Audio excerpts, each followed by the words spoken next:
All right, all right. Ooh, of course that would happen. Of course that would happen. That's hilarious. Let's see here. That's funny as hell. Man.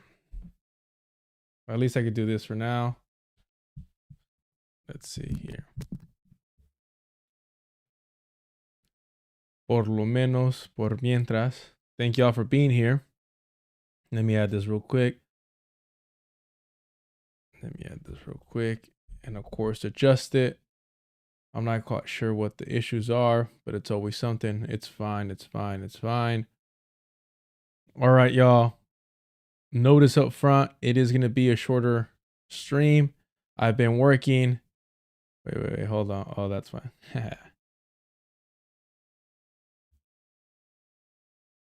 I've been working on a video about this idiot. And what makes it more difficult is that the white left just, for whatever reason, is obsessed with this man and is unwilling to give up on him, despite him being, if we're being honest, a goddamn Nazi. So they continue to just dig themselves deeper and deeper into this hole, and shit, like, I had to continue adding things. That's the wild part. I had to continue adding things. Oh, that's hilarious. Let me see here. Let me add this. We're not ready for that yet. Little preview there of what's to come. All right, that's fine. That's fine.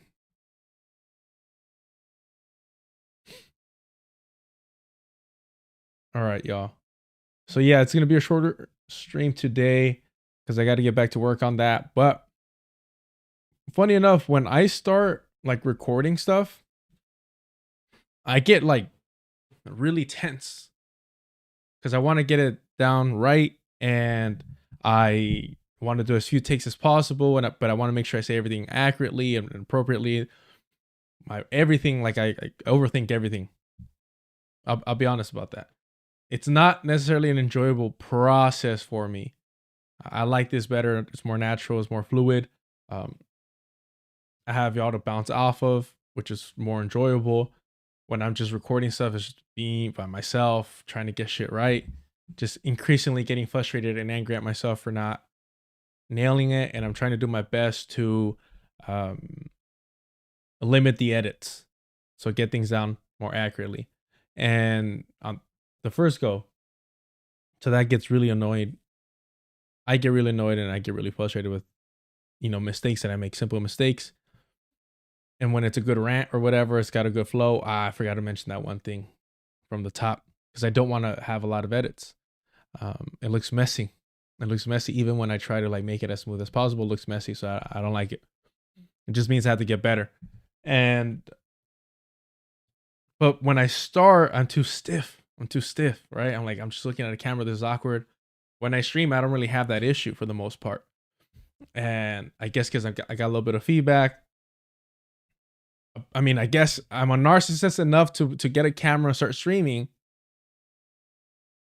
and get some feedback from y'all, but not enough to do it, comfortably on my own. But it's all with practice. I got to keep reminding myself that everything is practice. You don't show up first day of the gym throwing a perfect jab, much less, whooping everybody. So how am I going to be hard on myself? I mean, I am, but I need to tone it down. Point being, it'll be a shorter stream. I'll stop rapping over here, and earlier than usual. I should have streamed last week a little bit more, but I felt like that 6-hour stream just on Graham Platner's tattoo. I don't know. I wanted that to breathe a little bit, so I appreciate y'all for checking it out. It was 6 hours, so I saw some people complain about the time, but I'm like, all right, I'll give y'all extra days to get through it. And I've been seeing a lot of white faces, not only excusing Graham Platner and his Nazi tattoo, but I saw the North Star. I saw BadEmpanada. I seen some white people trying to either say I told you so or I knew you couldn't trust this guy, yada yada, all this bullshit. And credit to BadEmpanada, he's been on it, on this case for a minute. But it's funny because I was watching his video earlier today, and I try not to watch so many people's videos on topics that I'm working on because I don't want it to influence me, to be honest. Like, I'm cool with missing something or not having all the information that I would like to have if it means that it's not influenced by other people's opinions and it's my take. So I'd rather do that and kind of be annoyed that somebody got one over me. Is this one? No, this is a shorter one. I watched a longer ass one. Okay, this was 3 days ago. But I think these are like shorter versions of this longer one. And what made me laugh is in this 35-minute and 33-second rant of his, and we love ranting over here. Not one time did BadEmpanada say the words white supremacy. He's obsessed with pushing this American supremacy. Now, you can make the argument that American supremacy is white supremacy. Maybe it's the more like liberal, modern version of white supremacy where anybody can be an American and anyone could pull the trigger, press a button to drop a bomb or, personally one-on-one, take out a person from another country that we're invading or what have you. So I don't know, like I've been saying it for a minute, and I think that sometimes I'm like, man, am I a little too hard? Am I a little too demanding? Is my standard too high for these white people? That even when, they've been accurate and correct about Grant Platner, when they've been accurate and correct about, the white left, that if you're talking for 35 minutes and you're not mentioning white supremacy when all the people you're talking about are white, and you're pretending to care about brown and black people who, suffered the direct consequences of U.S. Colonization, empire, or, American supremacy, if you want to call it that. And you don't mention the word white supremacy and you stay stuck on this American supremacist angle the entire time. And you're not actually talking about white supremacy directly. For me, that's like a red flag. It's kind of confirms a lot of the things that I was thinking about in regards to BadEmpanada. Because I've been saying it from the start. If you're Australian, right, because this was a colonizer already, and you look around and you say, nah, it's not white enough. It's not white enough. You know what I'm going to do? I'm going to go move to Argentina. That's what I'm going to do. I'm suspicious of you. And to be honest, I can't quite trust you unless you provide a profound and detailed explanation of why you chose Argentina specifically. Because when we're talking about settler colonial projects that have done the best at exterminating the indigenous population, Australia is definitely up there. And,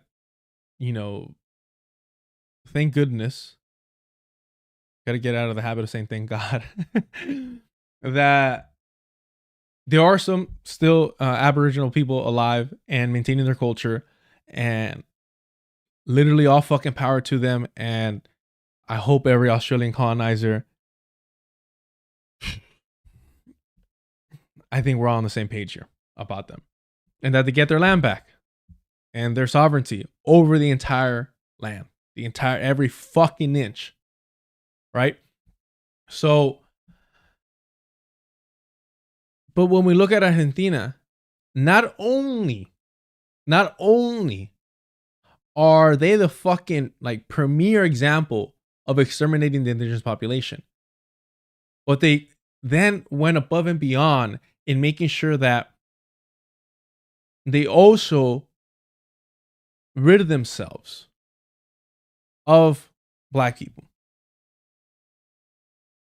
So were other quote unquote Latin American countries definitely, without question, went out of their way to do their best to exterminate the indigenous population to varying degrees of success, in their mind. Most of them, despite targeting the black population, most that they got through slavery, right? Because the US, in comparison to the rest of Latin America, the numbers of actual slaves that they kidnapped, or Africans that they kidnapped to turn into slaves, to hold as slaves, wasn't as high in comparison, because they started doing basically like it's gross to say, because they really, like, it was complete dehumanization, where for them it was more profitable to start, having these, like, what's the word I'm looking for? Why am I blanking? There's an actual phrase for it. I'm just thinking about, like, shoot.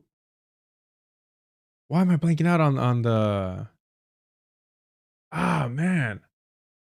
I had it right there to make a larger point, where they're forcing, not breeding camps, but there's a certain, but basically where they're like, hey, instead of investing all this money into transporting and investing in the transatlantic slave trade, let's just start force breeding, within, and that'll be more profitable, more secure, and boom, we avoid the loss of casualties throughout that transportation.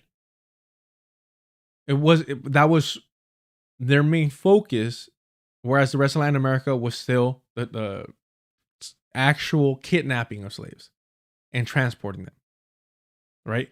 So I should say the kidnapping of Africans to make them slaves. And so with that in mind, the African population that was enslaved throughout Latin America absolutely was targeted, but not in the way that it was in Argentina. Thank you so much. Breeding plantations. I do not know why I couldn't think of the word plantation. Thank you so much, Shirley. I don't know why my brain was just not finding the word, but I was like breeding, and then so thank you for that, chat. So with that in mind, I was trying to figure out why I couldn't think of the word plantation. But moving forward, with that in mind, Argentina took it to that next step, where it's like, no. We're going to rid ourselves of the indigenous population and the African population, right? Whereas most Latin American countries hide both after either attempting to exterminate the indigenous population or to push out the freed African populations, or just whitewash them from their history. What Argentina tried to do was exterminate both. So when we talk about the rest of Latin America hating Argentina, it is not because of their anti-blackness. Let me get that clear. It is not because of their anti-blackness. It is because they are so uniquely racist amongst us. And trust me, Mexican background all the way through here. The competition is fucking stiff. The competition is fucking stiff out here. We are fucking anti-black, anti-indigenous as fuck, right? So the competition is stiff. So when we say, and we do say it collectively, I don't like to speak too generally sometimes, but we say this all collectively. We all are in agreement. Fuck Argentina every single fucking day of the week. We all understand that. If there was a way to get people to understand that the reason that we all collectively hate Argentina is the reason why we should be more critical and hold ourselves to higher standards to combat that internalized anti-blackness and anti-indigenous sentiment. If we could somehow use Argentinas like just above and beyond despicable racism, right? All racism is despicable, but Argentina like prides itself in being top tier. And again, the competition is stiff. And still they are above and beyond everyone else. And so everybody collectively fucking hates them, right? For a good reason. And they should use that reason to be more self-critical, but I just want to highlight that point. So, for a white person like BadEmpanada to say, Australia's not colonized enough. I need somewhere wider. Or I could still financially benefit. You know. So, all right. He goes to Argentina. From that moment, like, as soon as I found out this food was in Argentina and wasn't actually born there, because I'm already going to dislike you. Si eres Argentino, eh? It's already, I'll say that straight up. So, I'm already going to be like, I'm going to treat you like a white person. You know, there is a categories of like the whiteinos, but then even white Argentinos, which is all of them, again, levels to this, the modern fucking casta system, right? Fucking, it's still very much alive. So for this food to live amongst them and to feel comfortable, I knew there was something wrong with this guy. I knew there was, I don't know, the way he says certain words, he has to speak Spanish. He has to. Some person, I think BadEmpanada purposely doesn't go into his background in an attempt to avoid parasocial relationships. You know what? He's a keyboard warrior. He's a keyboard warrior.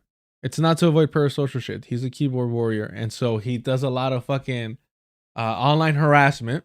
Even if it's people I don't like, even if it's people that I think it's funny when that fool goes after. They're still like, hey, bro, if you're opening up and normalizing online harassment to the level that he does, doxing and all that stuff, don't go crying, bro. Right? If everybody's out here like just talking shit and then somebody starts swinging, you can't start crying afterwards. Even if you have, you know, the right to swing. Right? Even if I agree with you swinging and you're the one that starts swinging and then try to play victim, I'm like, nah, bro, you chose to escalate it to that level, whether right or wrong. You chose to escalate it. And you have to risk and manage the consequences of that. I remember I was I was walking home from after high school. And actually I might have been walking to the homie's pad. Yeah, because I was going a different path. And this truck pulls up. And it's like, they start yelling, hey, right, this and that. And I just fucking ignored it because I could see through my peripheral. I have horrible eyesight, but my peripheral's pretty good. And I could see it was a group of like fucking dudes in there, but I couldn't distinguish who they were, what age range, or how many. I just knew it was a group of dudes in this truck. And I was like, fuck, bro. Like, if I turn around and start talking shit because it was a red light, I was like, I'm gonna have to if it escalates, I'm gonna have to get down with all these fools and I'm gonna get my ass beat, like jump. And I'm like, do I want to get my ass jumped today, like beat down? And I'm like, no, I don't. I really don't. So I'm like, just fucking ignore it and keep walking. You can just ignore it and keep walking. I tell you guys, walk away. I always say walk away. I don't pretend to be a tough guy. I say walk away. And I was just like, fuck. And I just walk and I felt like a punk. I felt like I should have just taken that licking and kept moving, you know? Or limping along. And the next day, for like a year, I had a math teacher that's also the football coach. And he comes up to me and there's this short Irish dude, bro. And he looks at me with a big smile. He's like, always chewing gum. Huh? So what happened yesterday? I'm like, what are you talking about? He goes, people just be yelling at you, huh?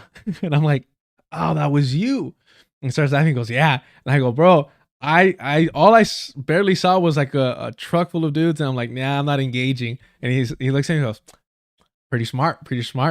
And then he walks away. I'm like, yeah, that was smart. But if I would turn around and start talking shit too, and escalated that situation, right? Instead of just fucking, that's on me, right?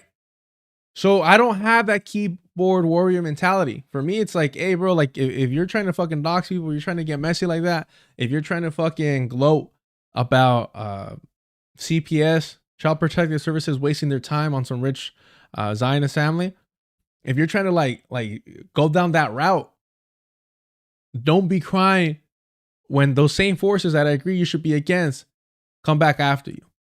I don't like fucking cry bullies. I don't.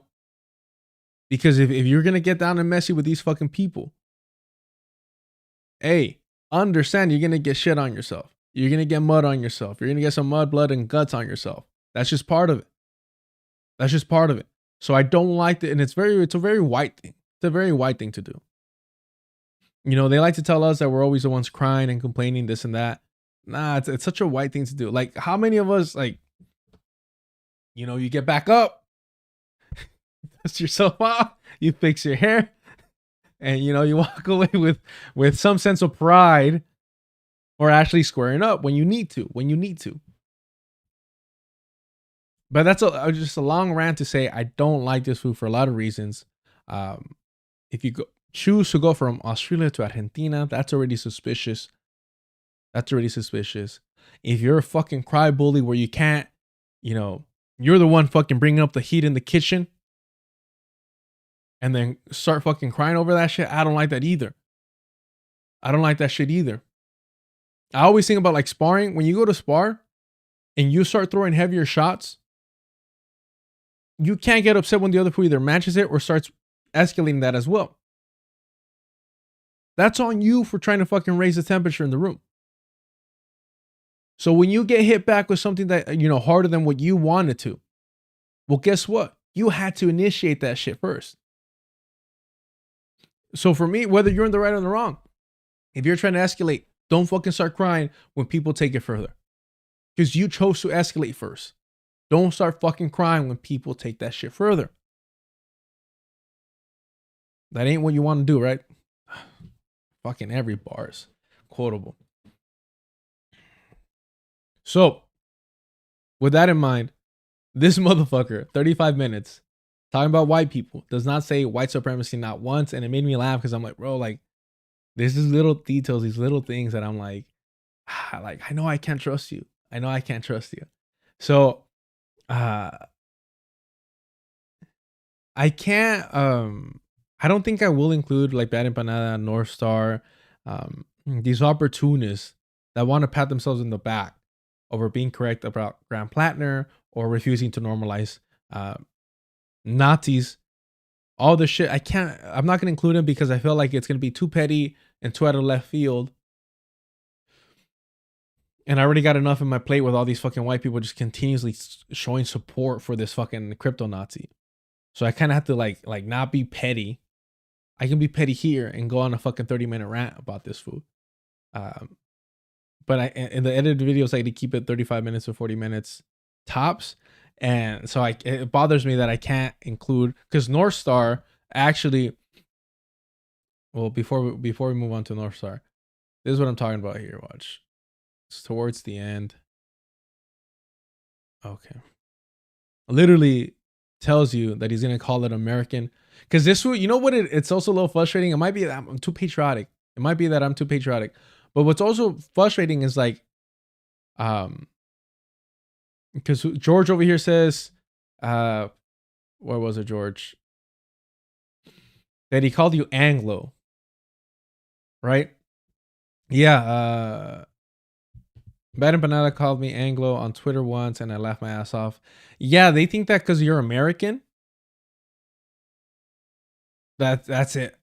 Oh, he's American. That's it, right? And it's fucking hilarious because it's like, bro, like, you're from Australia. What the fuck are you doing? You're from Australia. Do you think somehow like your connection as a colonizer gets wiped away because you chose to be a colonizer in Argentina? You don't even have the excuse of I was born here. But he looks at everybody in the belly of the beast. It's like, well, you're American. Doesn't matter. Doesn't matter about your background. Doesn't matter if you're black, brown. Doesn't matter if you're indigenous. You're American to him, right? Because he also has some weird like anti-indigenous takes. So for him, it's you're American. That's it. It's fucking hilarious. It's fucking, to me, it's like pathetic because I'm like, bro, who the fuck are you? An Australian, Argentina, Latino, bro. It's just hilarious where I think he's trying to overcompensate, and that's why he's focusing on this American supremacist shit. And it's over here towards the end where he talks about it. Hold on. I mean, they're obviously not, but they like to pretend they are. Like, you know, they're advocating for healthcare for you. Have they ever done anything that even got you remotely close to having it? That's the point of these people. Even in spite of all this other stuff, they're there to mislead you. And you buy it every fucking time. I mean, I don't believe these people buy it at all. I believe the people like Hasan, Piker, Crystal Ball, Ryan Grimm, Emma Vigilant, the Majority Report, these people are Democratic Party shills, right? That's why Hasan Piker wanted to invite Graham Platner onto his stream. He wanted to raise his profile. These people are tools of the Democrats. They are part and parcel of this strategy of misleading people, of getting them... All accurate. And the only reason that Hasan Piker didn't have Graham Platner on is because his supporters is for as white and stupid as his fan base is, even they were like, "Real bro, chill. It's too much to have a mercenary on stream." For them, it was too much. They'll normalize Bernie Sanders as a Zionist. That's cool because he's still Bernie. He's old. It's fine. He can't be a white supremacist. Look how old he is, and he cares about our healthcare. They're cool with AOC. Hasan Piker was just bragging about talking to AOC, still having connections with her enough to get invited to Zohran Mamdani's event. And it's like AOC is complicit in aiding and abetting the genocide against Palestinians at DNC. And why the fuck are you? But his audience is cool with that because it's just uncomfortable enough for them to ignore it. But a full out like mercenary with a Nazi tattoo is too far for them. That's why the Majority Report's having trouble with this as well. And Emma Vigilant cannot handle any criticism because she's a rich white girl who's never been through a hard day in her life. And thinks she's the smartest person in the room. So any pushback, especially by black, brown people, or anybody concerned about the safety of black and brown people, she gets enraged. But there's let's see. Them complacent and getting them inactive by convincing them that they already had their representatives within the party, so they don't need to do anything. Oh, it's another like 2 minutes? Jesus. Where is it at? Stream. It's your duty to do the exact opposite of what these people advocate for. It's Definitely. Your duty to actually fight the beast from within rather than normalize it, as these motherfuckers do. You need to conceive of yourselves as part of the world, not as part of America, as Hasan Piker and these others do primarily. Oh, it's the one. Oh, I see it ended. On principle, who can... American exceptionalism or some shit like that.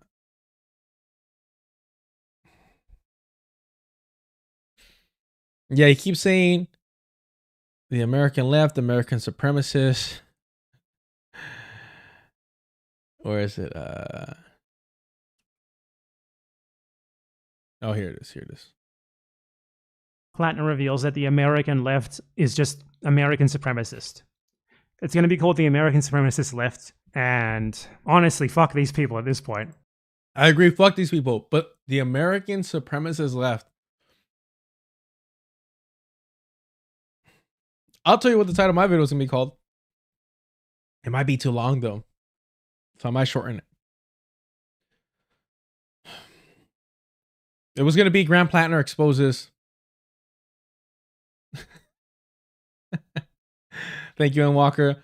Colonialism confuses nationality, race, ethnicity. Yep. Yeah, it makes it muddier and almost pointless. Oh, that reminds me, I did want to go over Gerald Horn and he did a pretty good interview, but why am I blanking out? The last name is Baraka, no? Where is it? Nope, wrong one.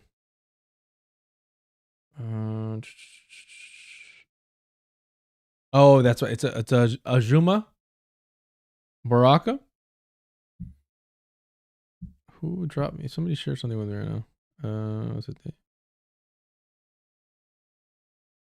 Okay. Anywho, I'll pull that up right now. Yes, thank you so much, Jay. And is it Naya? Nya? But yeah, just to wrap up with this little rant. And it might seem like I'm demanding too much, which first of all, we never do. We set the bar so low for these fucking white people. But it is gonna be like Grand Platner exposed the white left or something like that, or broke the white left. And the whole point of the video is to highlight that we can't trust the white left. That we cannot, align ourselves with them any further. We never should have to begin with, but now more than ever, as they embrace and defend a true fucking war criminal, mercenary, Nazi, crypto Nazi, we know that liberals will side with fascists. This is part of that process. This is part of that process. They're normalizing this already in our faces, and they're scolding us for not accepting it, for not choosing to align with whiteness. There's this video, let me pull it up, of the fuck, of a trans individual. I do not know how they identify. Questioning Graham Platner. Up here we go. Look, I don't know if y'all seen this. I would love to be out protesting. I would love to be out knocking on doors. But I'll be honest, a person like me could get killed right now in this country. I believe in you, and I believe that you are a better man than you once were in the past, because I'm a better person than I was in the past. If I stand with you, will you fight with me? Will you stand up for me? I firmly believe that every single American has the right to live the life they want to live in their own body as they see fit. I also fully recognize. By the way, that's a libertarian position, to be clear. That's not a pro-trans position.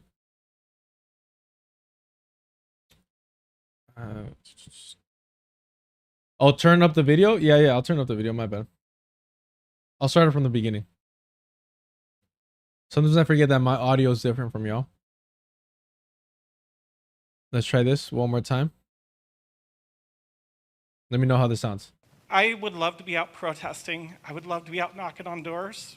But I'll be honest, a person like me could get killed right now in this country. I believe in you, and I believe that you are a better man than you once were in the past, because I'm a better person than I was in the past. If I stand with you, will you fight with me? Will you stand up for me? I hope everybody heard that. Modi, yes. Laundry Black Rage. I'll brag. I got my fucking copy signed by 2 Black. I gotta hear his. He wanted to be more like a conversation, but I gotta be there. Shout out to Midnight Books for hosting that. And yeah, I got to meet 2 Black, and just, man, so like fucking grateful for that experience. And got to joke around with him. That's one of my favorite things to do, is like not just exchange, like not exchange, because what the fuck do I have to offer to 2 Black in terms of knowledge, bro? Like, there's levels to this shit. I'm not an anarchist because of a hierarchy. It exists, bro. At best I'm a fucking white belt. In comparison, intellectually. So, but no, getting to hear him speak, getting to joke around with him was dope, because yeah, I feel like sometimes here on the left we're a little too stiff, and we're afraid to joke around and shit, and especially in those spaces where obviously there's time and place, but leading up to it, like, I don't know, like, it's cool being around people who are so knowledgeable and can still just fucking joke around and shoot the shit. Like that's how we all should be. Some people, especially white people, who have that like academic pedigree, take themselves way too fucking serious, and it's like, why the fuck are we out? Like, bro, you can't be a fucking human being. I mean, Are they? All right, let's start this from the jump. My apologies. I would love to be out protesting. I would love to be out knocking on doors. But I'll be honest, a person like me could get killed right now in this country. I believe in you, and I believe that you are a better man than you once were in the past, because I'm a better person than I was in the past. If I stand with you, will you fight with me? Will you stand up for me? I firmly believe that every single American has the right to live the life they want to live in their own body as they see fit. I also fully recognize that as a cis white male with a bunch of tattoos and a long combat record, that I get to put myself out there in ways that other people don't. I just want to tell you, this is why I'm doing this. I am doing this because I know that I can say things. I know that I can have conversations. I know that I can knock on doors in places that a lot of other people can't have access to, that a lot of other people won't feel safe in.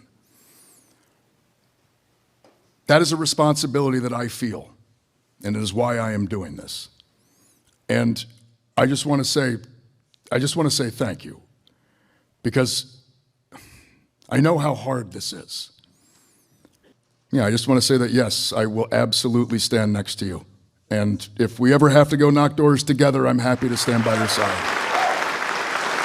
Let me tell you, that is a perfect fucking answer. Let me tell you, this motherfucker is great on the mic. We are fucking haters out here, but we do not deny reality. We are haters over here. We're all fucking petty motherfuckers, every single one of you. Every single one of you. We are all, taking courses, signing up for the semester, fucking Dr. Ball's Petty 101. We all ace that motherfucker, and we're looking, to make sure we get our spots in in this next course. 100%. We're that, but we're also honest and upfront. That was a great fucking answer. And I'm going to assume that that's his natural voice. I'm going to assume that's his natural voice, and he's not doing like a Tom Piker where he's trying to create a second puberty and make himself sound rougher and tougher. But here's the thing. That might be a great fucking answer to that room full of fucking white people. But we can see through that bullshit. We can see through the bullshit. Because that was a libertarian response. That was a libertarian response. That, I believe every American gets to choose what they want to do with their body is a libertarian response. That's not a, pro-trans response. That's a libertarian response. Understand that. And for this white trans individual, again, I don't know their pronouns. I don't know how they identify.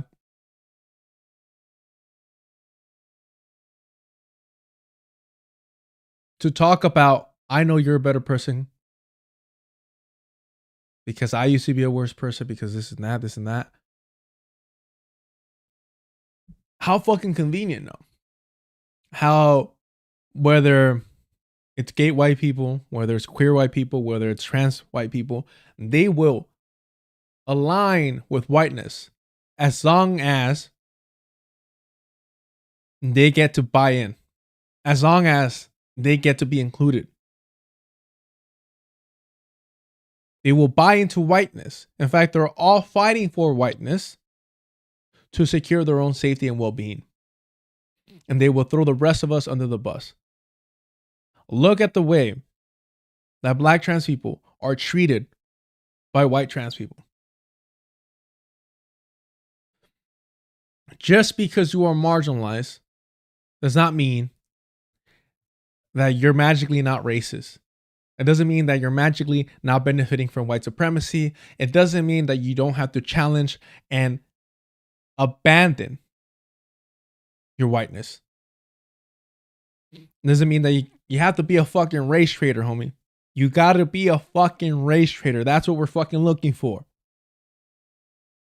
I want you to make your great grandpappy fucking roll over in his fucking grave. I am looking for race traders. That's what we fucking want around here. If some fucking racist is not calling you that, then you're not doing your fucking part. You're not doing your fucking job. And for you to tell this fucking war criminal, this fucking mercenary, this fucking crypto Nazi, as a white person, I don't give a fuck if you're trans,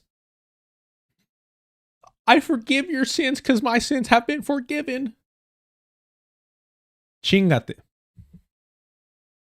You don't get to make that fucking call. You don't get to make that fucking call. If you want to make that call in terms of his homophobic embrace of that language, go ahead. It'll be under the queer banner, LGBTQIA+. It'll be under that. Because I don't know if he used specifically transphobic language, to be honest with you. I don't know. Does a trans person get to absolve a homophobe of their sins? Can somebody be homophobic and not transphobic? Questions I don't have answers to. But let's say we'll give you that one. Let's say that's a little too complicated for my fucking, how do you say cis? And then he plays it up so well. He didn't say cis properly for a reason. You gotta analyze this shit. I'm not overthinking it. He's an educated man over here. Oh, he doesn't have a fucking college degree. Bro, his father was a lawyer. His mother was a business owner. His grandfather was a rich ass fucking architect. This is not a fucking working class person. This is not some fucking yokel. This is not somebody who doesn't know how to say cis. He's very aware. He's very well aware of how to say cis. Now, that might be the main accent, but I don't buy it. I think it was purposeful. He took a fucking second. You hear my accent slip out. I can't fucking hide it, but he took a fucking second to be like, how do I navigate this? Let me say the right thing, but pronounce it incorrectly, so the other people be like, oh well, nah, he's not really with the trans agenda. You know what I mean? It's very much the, hey, remember for a while conservatives, they weren't outwardly homophobic. They're just like, yeah, just don't put it in our faces. All right. And then the Republican Party needed a little bit more anger, a little bit more hatred, a little bit more rage. And so they embraced that shit. Yes, that's right. He went to a boarding school. Get the fuck out of here. He's not fucking working class, much less uneducated. And he is playing dumb about a lot. Y'all are correct. And goddamn, a fucking hand. Like, look, I don't know what the fuck I did in this world and the previous to attract people like y'all, but thank you so fucking much.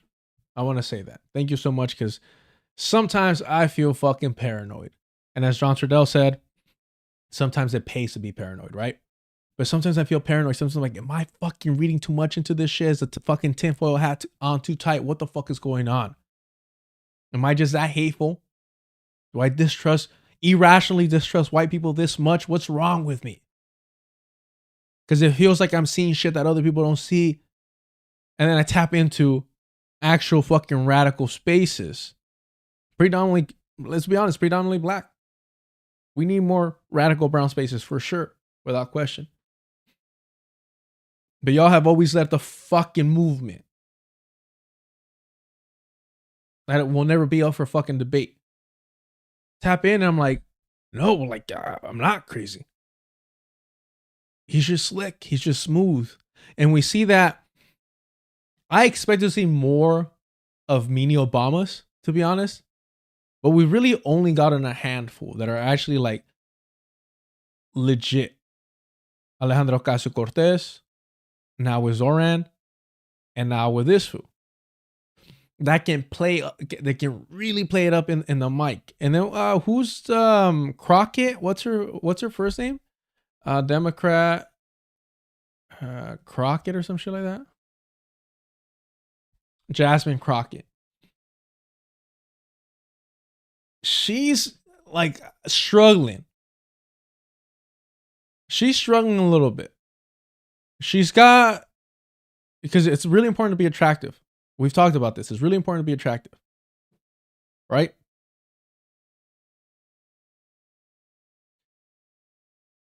this. He's gonna be asleep. He's gonna be asleep, but it sounded like somebody hit me.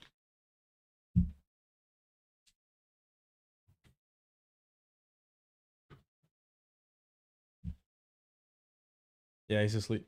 He didn't want to come into the room today. He's like, he has his certain spots where he lays down, and some days like he'll rotate whatever, walk around. Some days he'll want to like kick it with me. Other days he'll just be in one specific spot and be like, I ain't fucking moving. He got mad at me when I made him go outside to use the bathroom, and he used the bathroom, and he still fucking got mad at me for making him go outside and get up from his spot. And I'm like, bro, I'm gonna start streaming. Like, I'm not gonna be able to take you out later. Well, I am if you need to. He comes over here and fucking starts hitting the door.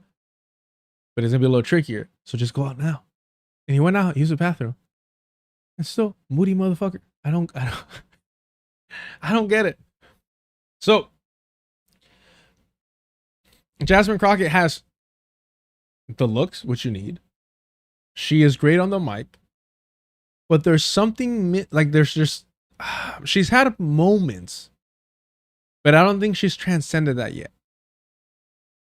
She's had moments like when she went at it with Marjorie Taylor Greene, or the fuck, MTG, or whatever the fuck they call her. She's had moments like that. I don't know why, and maybe y'all can correct me. I feel like there's a disconnect where it's not quite there. Like it's missing a little bit. And I can't, I mean, is it just anti-black misogyny that's missing it, or maybe where is she from? Because it could also be that, because AOC being in New York is like so fucking huge. Obama, everything with Chicago, that's really big. Where's she from though? Representing what? St. Louis, Missouri. I feel like, I don't know.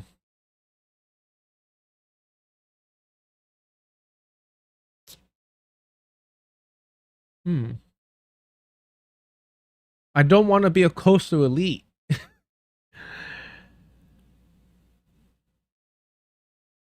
Why is everybody saying Dallas? And this is where she's from. I'm sorry.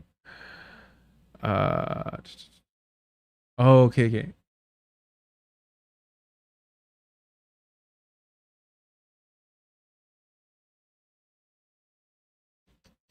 That's interesting. She should be way more. She should be front and center. What the fuck? The Democratic Party should have her front and center. She's been from Texas this whole time. I honestly, well, she's a Democrat, so I'm not gonna say respect to her, but, what the fuck?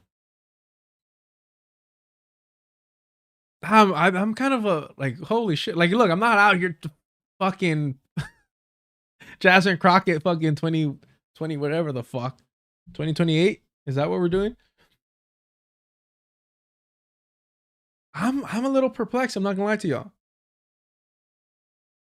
She is great at talking shit. She's attractive, and she's from fucking like representing Texas. What the fuck are they doing with her? What the fuck are they? I'm sorry. No, because obviously my brain is going like to racist spaces in terms of like how they would use her blackness and her representing Texas to push like an American thing, and I'm thinking like Beyonce with the Cowboy Carter thing. That's what I mean by like how racists would use racists within the Democratic Party should be pushing her image of Americana aligning. Like, why are they not doing that? What the fuck? This is a huge blunder, bro. Now I know how Hasan feels for not where the fuck are all the Democratic fucking strategists? What are they doing? Let me talk to them. What's going on?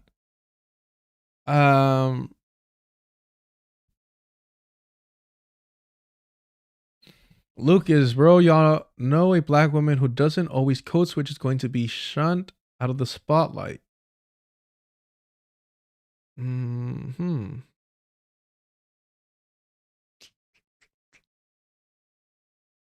Yeah, is that it? And the only reason I'm saying is that it is because I feel like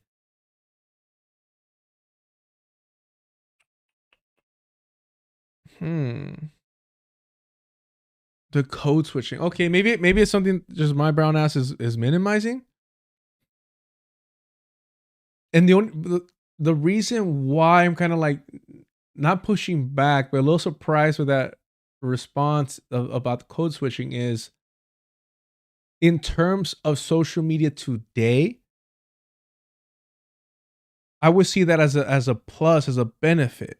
Like how AOC does her like hours long fucking spaces or streams or fucking not streams but like Facebook Live or Instagram Live, some shit. She does some shit. She goes live. I would assume that Crockett not code switching would be beneficial to her in this like online space because it's authentic. But yeah, I mean, yeah, okay. So what it could be is the Democratic elite, because she is too aggressive black woman, too uppity over here. I manifesto, that they're afraid of pushing her forward. But this is a fucking David Barnes. Yeah, but AOC doesn't sound black unless she's in front of black people. Have you y'all heard AOC speech like black congregation? Let's see if we can find it. I definitely misspelled congregation, right? Bro, I don't care about the AI. No. Is it this one? Yes, it's this one. Do not give me a fucking commercial again. Could you please submit God your expenses damn it, bro. Hold on. today? You could keep reminding. Where was she at though? Oh, this is what she responded to, right? No, we'll go to YouTube. AOC.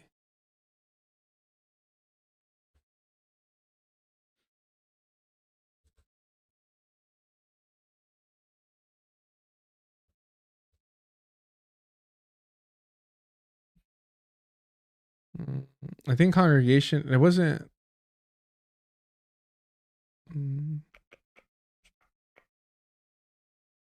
Now, am I the racist for thinking it was at a black church?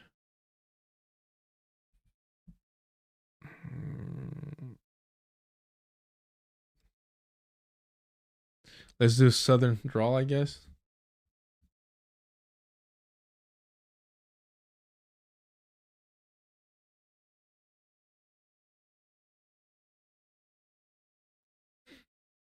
I should have just watched that CNN video. I just hate fucking commercials so bad.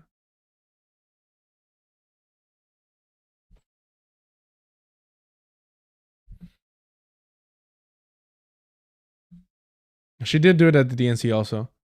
Fuck it, we're gonna have to go back. God damn it, bro. Sometimes my impatience with shit actually ends up making me waste more time. But I didn't want to hear okay, but what was the audience dicks? Like, fuck, bro. Media City Qatar, the next trend. Yeah, I was gonna get that extension. I have it for my like personal fucking Chrome account. It's just tricky in terms of like when you're live streaming. Because there's one also to skip like YouTube video ads, and I don't think that's really fair. After the president dismissed her as a young bartender and mocked the Green New Deal that she is fronting, she hit back in a speech. His put down of someone that, of being a bartender, it shows his hypocrisy, his supposed love of the working man. It obviously has limitations. But so is her vulnerability heading up a major policy situation. What like is this? Right, left in the right media. Take the liberal HuffPost. I'm proud to be a bartender. Ain't nothing wrong with that. There's nothing wrong with working retail, folding clothes for other people to buy. There is nothing wrong with preparing the food that your neighbors will eat. There is nothing wrong with being a working person in the United States of America. But who was she addressing? The national. I'm assuming this is an N and an N.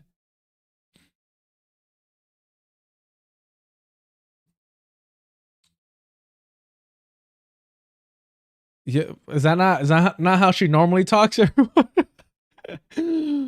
Oh my gosh, bro. Who is she addressing? It's the national network, right? Let's see. Look. I'm gonna take a wild guess and put African. Is that wrong? Is that wrong? Let's see. AOC speech.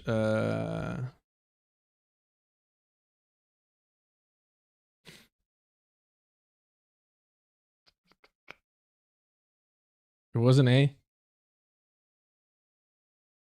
I'm proud to be a bartender. Action. Ugh. Look, in my defense, Al Sharpton was there. We got the red, green, and black in my defense. But hey, I'm gonna start speaking with an accent now. Fuck it. Embrace it. I'm proud to be a bartender. Ain't nothing wrong with that. Oh, no. Yes. Okay. Thank you for clarifying this. I manifesto. That's not a black accent. She tried to adopt a Dr. King preacher cadence. Cadence. My apologies. Cadence. Young base world. Yeah. Thanks a lot. A little too late. Revealed myself already. I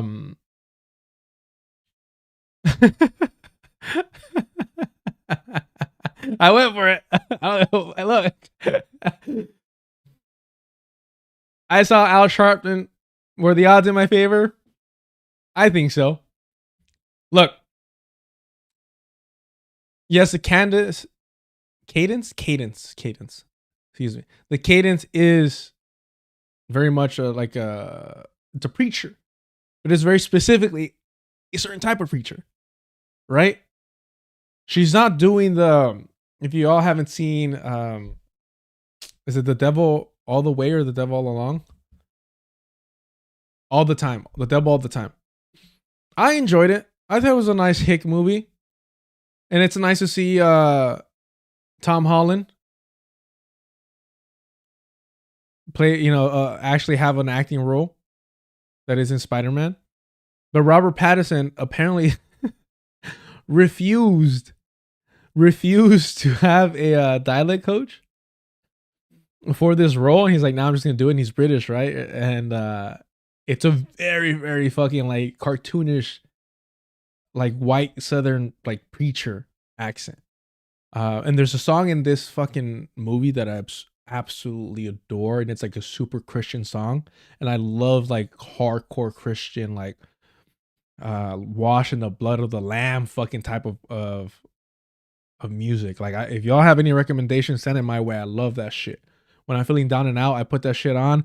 I don't believe in Jesus Christ. I don't believe in God, but god damn, hearing about like your sins will be forgiven, I get it. I understand it, people.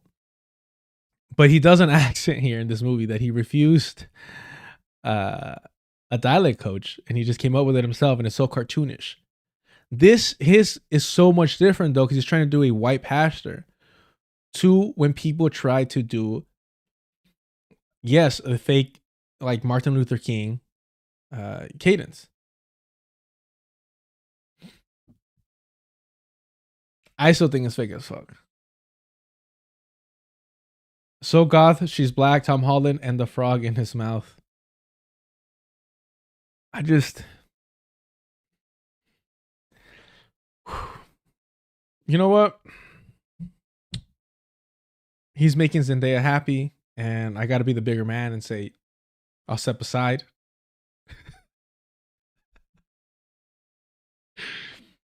I'll step aside and let them be happy together. Can I make her happy? I'm not here. Look, this isn't what the stream's about. I'll support. I'll watch the Spider-Man films. I won't watch the Doom films, but I'll support whatever. I'm not gonna be petty. I'm not gonna be petty. I'm gonna let it go. All right. nothing wrong with working retail, folding clothes for other people to buy. It's the elongating thing that she's doing. Wrong. Bye. There is nothing wrong with preparing the food that your neighbors will eat. There is nothing wrong with driving the buses that take your family to work. There is nothing wrong with being a working person in the United States of America, and there is everything dignified about it. I, in fact, am encouraged when people remind the country of my past, not because of anything about my story, but because it communicates that if I could work in a restaurant and become a member of the United States Congress. All right, there. She went back to herself. She's losing it a little bit. She's got to get back to it. So can you. So can you. What we need to do in radically deep problems is propose radically visionary solutions. You can't do that in the same speech, dumbass. You can't go back to your normal fucking speaking voice in the same speech. It makes it too fucking... It makes it too obvious. You have to commit. Somebody mentioned improv over here. When you're doing a scene, when you're doing a skit, you have to commit. You can't half-ass it, or else, you know, the audience is going to lose the suspension of disbelief. I was feeling it. I don't know about y'all. Like, I was feeling it. You know, brown over here, brown on brown over here. I see it. I'm like, all right, yeah, cool. We've all been through that phase of being culture vultures, reminiscent in all of brown people's childhoods. So I was like, all right, yeah, you're doing it. But then you can't half-ass this shit. Because radical doesn't mean crazy. Radical means addressing the root, addressing the rot. Okay, this crazy connection. Dr. Cornel West was on Revolutionary Blackout Network. And Jay, I believe it was Jay, the one he says his brother, somebody, his best friend, that's like a brother, is a Boogaloo Boy. The Boogaloo Boys are a white supremacist militia that want a second civil war, aka another race war. And Jay's, I think his name's Jay. He was talking to Dr. West and saying that we're not the radicals, they're the radicals. And we need to make sure that, like, when we talk about, you know, Republicans, conservatives, that we call them radicals. And Dr. West is like, well, actually, radical means to get to the root of something. And he's being so patient. And it made me laugh because I'm like, when I say that I would get nervous speaking to certain people, it's because I know how stupid I am. And so I know that I would have to do my homework. And that whatever questions I'm bringing up, that I don't sound so fucking stupid that I don't understand what a word like radical, not even some fucking fancy ass French word that's, you know, bourgeoisie. What the fuck does that mean? Like, that's not something that I wouldn't blame you for not knowing. I will blame you for not knowing if you're part of the left, but whatever. Just an example. You're radical to not understand that it's to the root. And it was just one of those moments where I'm like, yeah, these fools are con men. They're con men. Like, you have to be stupid to fall for their fucking grift. And that is why we have proposed a Green New Deal for the future of America. That is why within that legislation, and rather within that resolution, we do not shy away from bold conversations of healthcare, housing, and education as human rights, of living wages and dignified work, of policy that isn't just drafted with the next election in mind, but also with the next generation in mind. It's coming back. It came back a little bit, but it was too late. It was too late. I will say, though, if we're being honest, the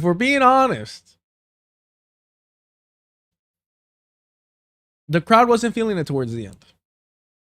That's what I'm saying. If you're gonna commit. Because you're doing this whole thing and the crowd was eating it up, and then you stop doing it, and it's like, wait, what the fuck? What just happened? You break the fucking suspension of disbelief. You can't do that shit. Commit to the bit. You can't give up halfway through.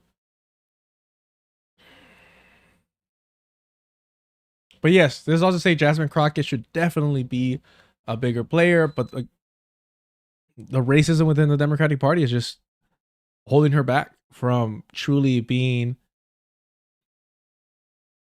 the Democratic hero that we all need. That is amazing to me that they didn't from Texas. That's the thing. You know, if it was some flyover state, I could kind of excuse. But especially Texas and how desperate they were to like turn that with Beto, our primo Beto. And she's had some great fucking moments. Man, what a fucking blunder. I mean, thankfully. Because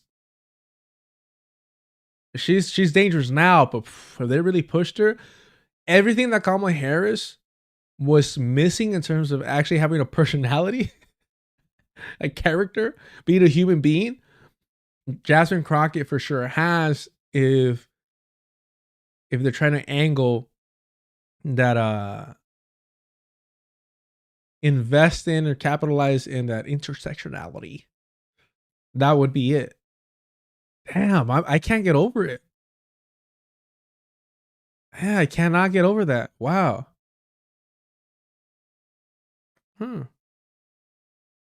Yipper, have you seen AOC speaking Spanish? Not for an extended period of time. Chitty Matcha, no, I don't even. Come on, Chitty Matcha. I don't even know how the fuck we started talking about Crockett. I think we're talking about like the baby Obamas, that more of them should have been around, but really we've only gotten 3: Alejandra Ocasio-Cortez, now Zohran Mamdani, and it looks like it's gonna be Graham Platner. But in reality, if we have the like Jasmine Crockett should have definitely been up there. And being from Texas, like representing Texas, you know, I head over to Texas every now and then for union business. It's not like I know Texas like that or anything, but yeah, man, wow, that's so surprising. That's so surprising. And I know it sounds fucked up or whatever, but like to not play up the whole Beyonce embracing that kind of like the black cowboy history of it all in the Americana aspect of it. It's just such a like, what's going on? What's up with the PR? Oh, so goth, she's black. Not even the code switch. Definitely. If she was just I'm so fucking biased because look, I'm trying to be respectful, but she's fucking gorgeous. I don't know what the fuck to tell you. Look, I try to be respectful and try to tone it down. I tried. Yes, definitely. She was yeah. If Sogal, she's black. If Jasmine was a code switcher and honestly light skin, they have pushed her so hard. Yes. She's too authentic to herself. I don't know about that though. I don't know about that because these people are so fucking fake just to get to this level that I don't know. I'm not comfortable saying that. Anywho, moving forward. David Barnes, my wife thinks she's fine. Yeah, okay, David. Did your wife type that for you? All right, pal. Yeah, I don't think she's attractive. I only have eyes for one woman in my life, but she thinks. She told me. My friend.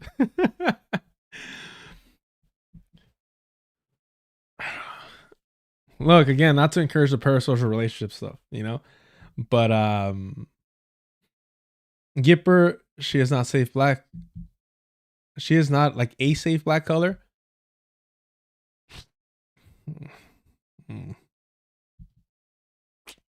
Anywho. Anywho. Yeah. I never want to be safe, bro. All right. Get Norm Finkelstein out of here. All right, we're not doing that. Back to this fucking dude. Back to this dude over here. The way that white people, regardless of whatever marginalized community they belong to, whatever marginalized identity they might have, the way that they're willing to forgive each other, yes, we're still talking about this, is that's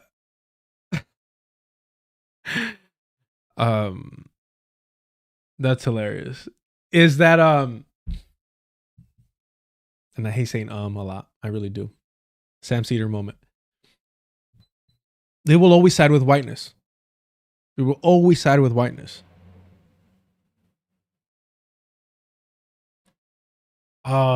C-Rouse. C-E Rouse. I want to respond to that so bad, but it's gonna get so fucking. I want to fucking start broing out too much. And I think that also, but the reason why I do want to answer that is because I think my answer is problematic. I think my answer is problematic. And I like saying shit like that out loud to get checked. And honestly, for y'all to know that I'm fucking. Yeah, like I'm not fucking an example for anyone.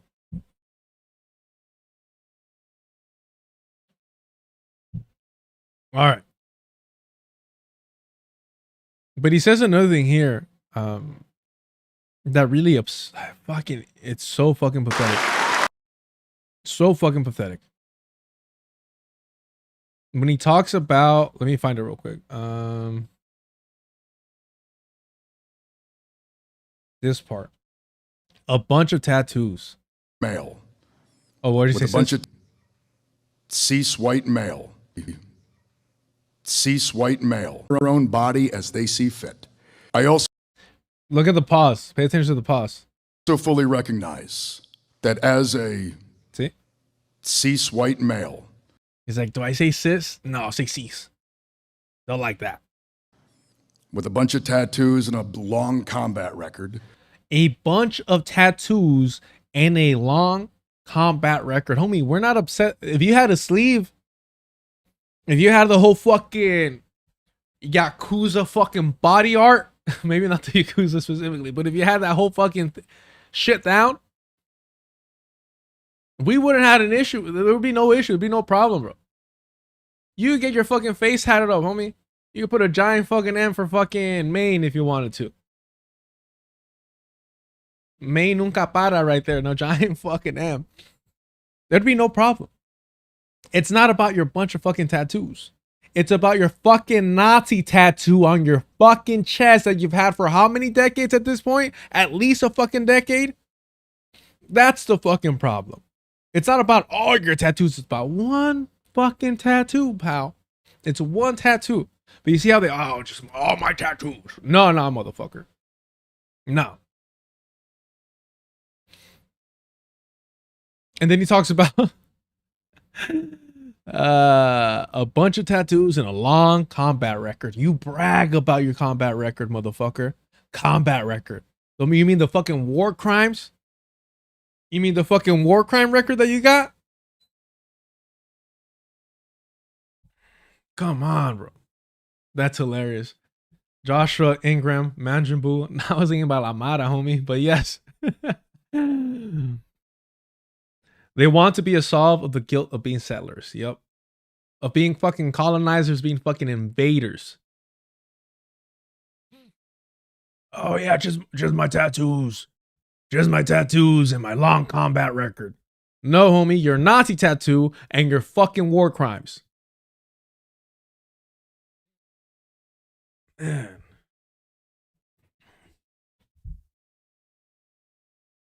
Fucking pathetic, bro.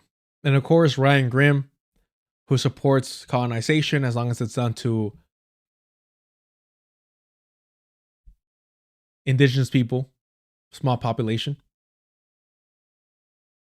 Yeah, Zohran Azayo. Yeah. We'll see that next right now.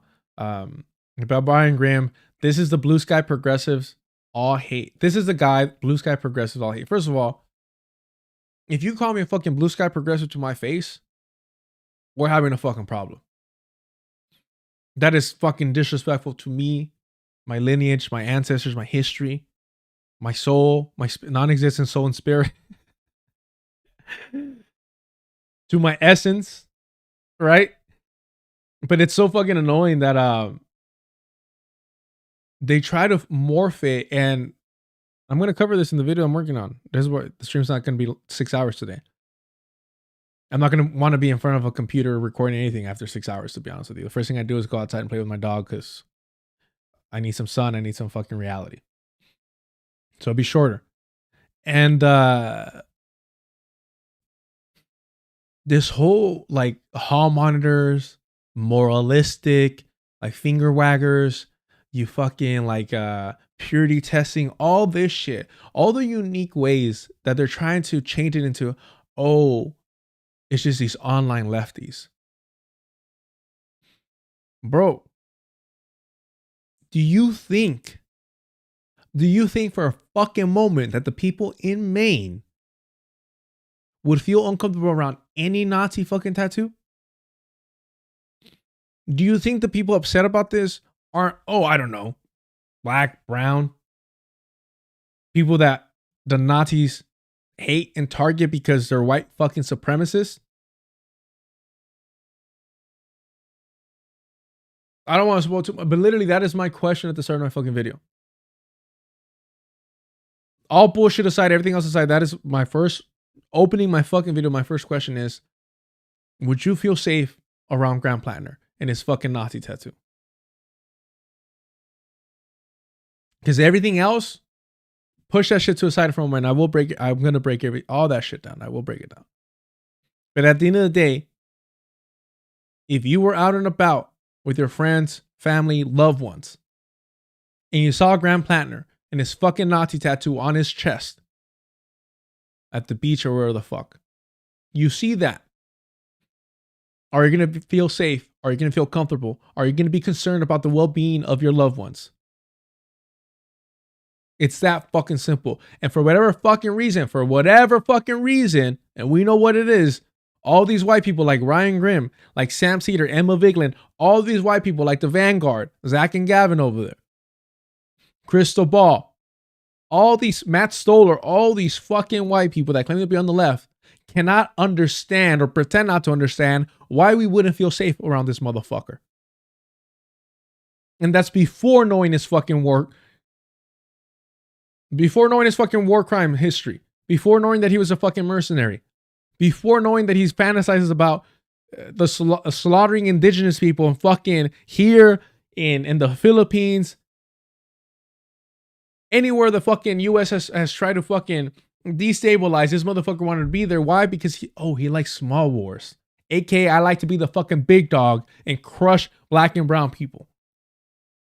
That's his fucking mindset. He's a fucking bully. He's a fucking coward. That is the mindset of a fucking white supremacist. I don't give a fuck if you're not preaching the fucking tenets of Nazism. They're preaching the tenets of fucking National Socialism, led by fucking Bernie Sanders. It's just so fucking frustrating, man. The fact that we don't recognize Sam Cedar, Emma Vigeland, Matt Leck, Matt Stoller, Ryan Grimm, Crystal Ball, fucking Jacobin. Fuck just Ben Burgess, just Jacobin entirely. The Vanguard, all these fucking people, the way that we don't categorize them for what they are, white supremacists, is only endangering us. If we do not recognize these motherfuckers as white supremacists, after they've normalized the genocide carried out by the Democratic Party, after they're defending and excusing this fucking war criminal mercenary with a Nazi tattoo, what do we need to do? What do we need to see from this man for them to see him for what he is, a white supremacist? What needs to happen? I always kind of joke around where these white people will not accept that you are a white supremacist unless you're burning a fucking cross in front of somebody's lawn. Kyle Kalinske uses weaponized bigotry to his benefit, still cries that he can't use the N-word because, hey, he's on the right team. So if they refuse to recognize Grant Platner as a fucking white supremacist, if they refuse to recognize Bernie Sanders as a white supremacist because of his Zionist ideology and commitment to the Zionist project, aka the commitment to colonizing Palestine, if they are unwilling to recognize those individuals as white supremacists and excuse them time after time, then what other option do we have but to name them for what they are? Collectively, all white supremacists, all here to uphold white supremacy and settler colonialism. And what makes them worse than the reactionaries, than the outward rabid reactionaries, what makes them worse is that they know better.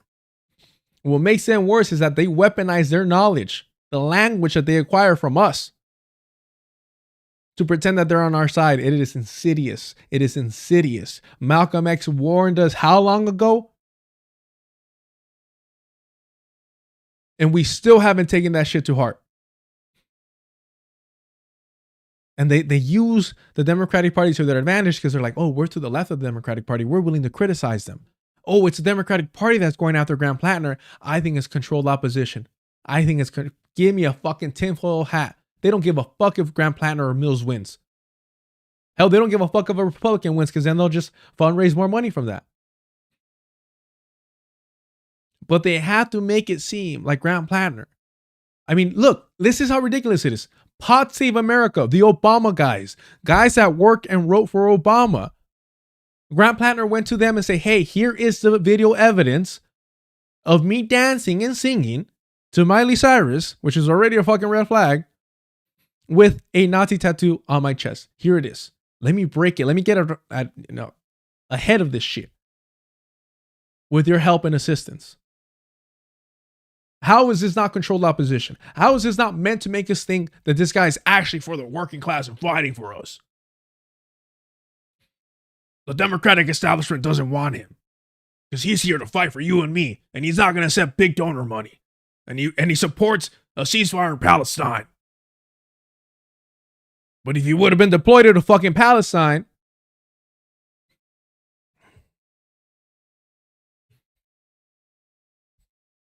it's just so fucking frustrating.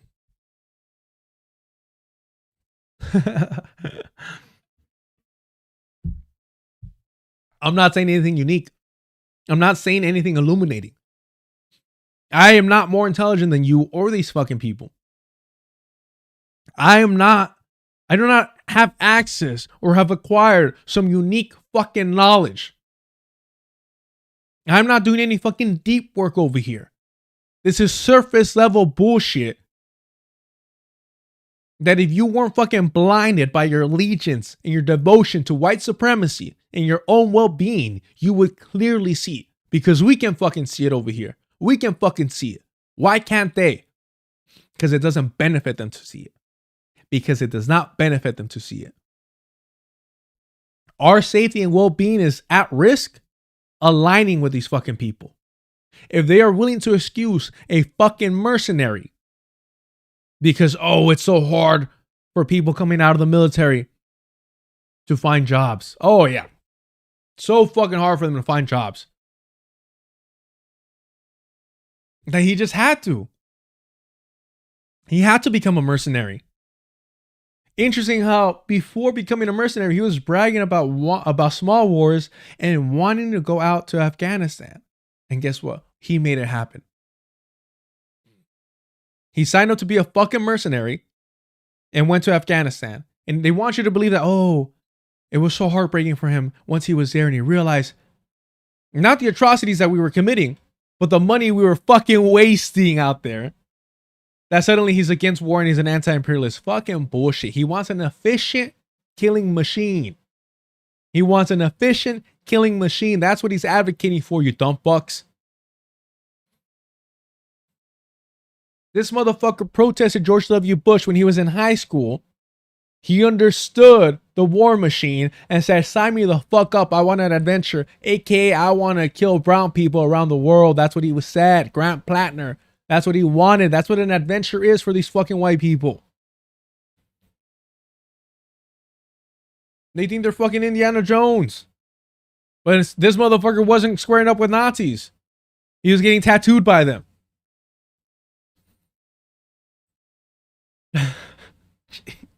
Fucking A, man.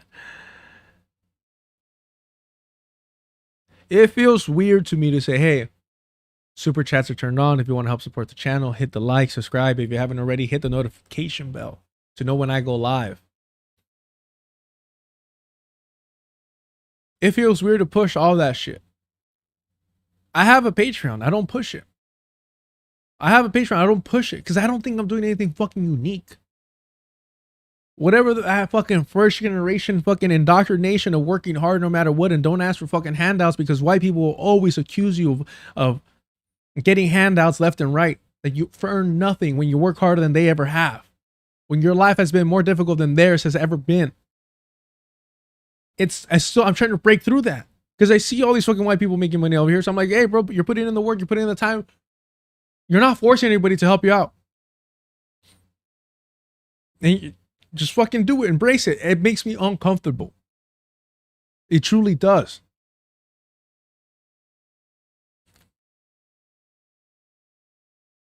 Because I don't think I'm doing anything special. I do not think that I have occult knowledge of anything. There's so much shit that I haven't read that I need to read. Basic stuff. Basic 101 shit. I don't think I'm saying anything different than the people that I know that I admire are saying. And yet these fucking white people don't see it or pretend not to see it. Get the fuck out of here. They're excusing it. They're protecting him because it benefits them. To align with whiteness benefits them. Jesus. Fucking Abram. Yeah, I'm sure this motherfucker didn't have a trust fund to fall under. I'm sure he started his fucking business by himself with no financial help by his family. Definitely, bro. White people never known to inherit any fucking money from their rich fucking grandparents. Man.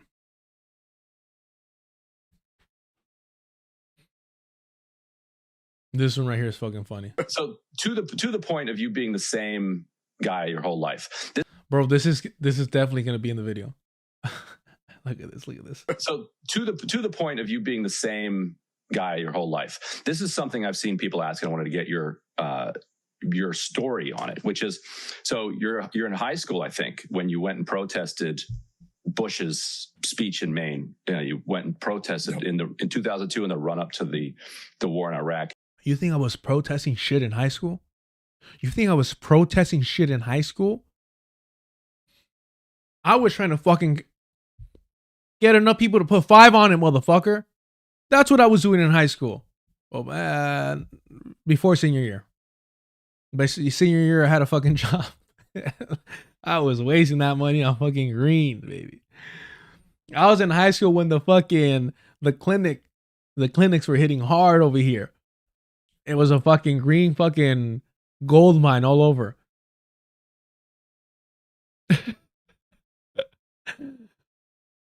Man. But I wasn't out protesting. I wasn't out protesting shit, bro. In high school. This motherfucker was already on it. Remember, his father was a lawyer. His grandpappy was rich. His mother was a business. He went to boarding school. He was educated. He was knowledgeable. He said all this shit. He was doing all the things. He has no excuse if I was just a poor working class boy. My family was struggling and I needed to help them out. Put food on the table. Nope. Doesn't work here. It doesn't work. I mean, it shouldn't work at all. But it definitely does not work here. Oh, the American propaganda machine got me. Nope, it fucking didn't. To be protesting George W. Bush at that fucking time, Look, credit where credit is due. I don't think Sam Cedars ever done anything radical in his life. But Air America and speaking out against George W. Bush administration at that time was unique. At that time, it was unique. It was his criticism and all that shit shallow? Of course it was. Of course it was. But to be against all that shit at that time, especially at such young of an age, or you're more vulnerable to indoctrination, to propaganda, you don't have the excuse of ignorance. You do not have the excuse of ignorance. The white men especially have that forever. They can always weaponize their ignorance, weaponize incompetence and all. You know, in your yearbook, you've got free Palestine, free Kashmir. Valen, to be protesting Bush at the time when he was in power is the minimum at the very least. It sure is. If you weren't completely fucking indoctrinated by, I'm telling you, post 9/11, having grown up post 9/11, I was in high school. He's I think 44 or some shit, 43.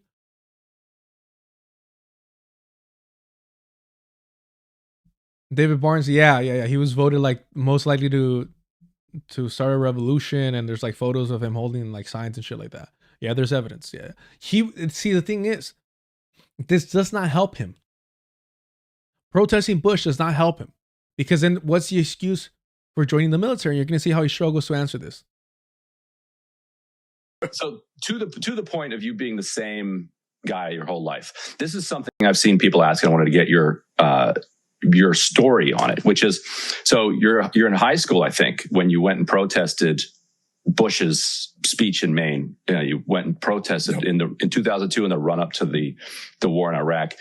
You know, in your yearbook, you've got free Palestine, free Kashmir, free Tibet. You know, you're most likely to lead a revolution, and then you enlist. And so a lot of people have been like, why did you do that? Like you were kind of... Bro, look at how his smile just leaves his face. Look how he describes everything, and then he's smiling. Hold on. Your story on it, which is, so you're in high school, I think, when you went and protested Bush's speech in Maine. You went and protested in 2002 in the run up to the war in Iraq. You know, in your yearbook, you've got free Palestine, free Kashmir, free Tibet. You know, you're most likely to lead a revolution, and then you look at his face. He's glowing. He goes, "Yeah, that was me." Enlist. Look at that. Look at that. And then you enlist. Oh, fuck. Oh, shit. Yup. Oh, my God. You can't square that hole. Look at this. Look at this. You're most likely to lead a revolution. Look at that. Look at that. Look at that cute little smile. And look at him. Aw. Look at that. Look at that little war criminal. Aw, he's blushing. Oh, my goodness. Look at the war criminal. Look at this little mercenary. Look, he's blushing, everyone. Aww. Wouldn't you want that face to invade your home? Ah. Come on. Guys, let's vote for him. Let's support him. Look, we're not in Maine. If you're in Maine, you know who we want you to vote for around here. Look at that little adorable face. Look at that. Look at a little goatee. Ah, come on. Can you imagine a butterfly kisses? Oh, come on. So what if he was in Iraq? So what if he killed some brown Muslims? Look how cute he is. Look how adorable he is. He's blushing, everyone. Ah, come on. Really? You're gonna let a little Nazi tattoo in his chest? A little Nazi tattoo in his chest? Stop you from this adorable face? Stop you from supporting this adorable face? Come on. He's a golden retriever. He's just a golden retriever. He didn't know what the Nazis were. What? The Totenkampf? What do you mean? Stop. Look at that face. Don't you just want to pinch those cheeks? Those little pink cheeks? Come on. I don't know. I don't know what's wrong with you people. I really don't know what's wrong with you people. You people are ruining this for us. We're trying to save democracy.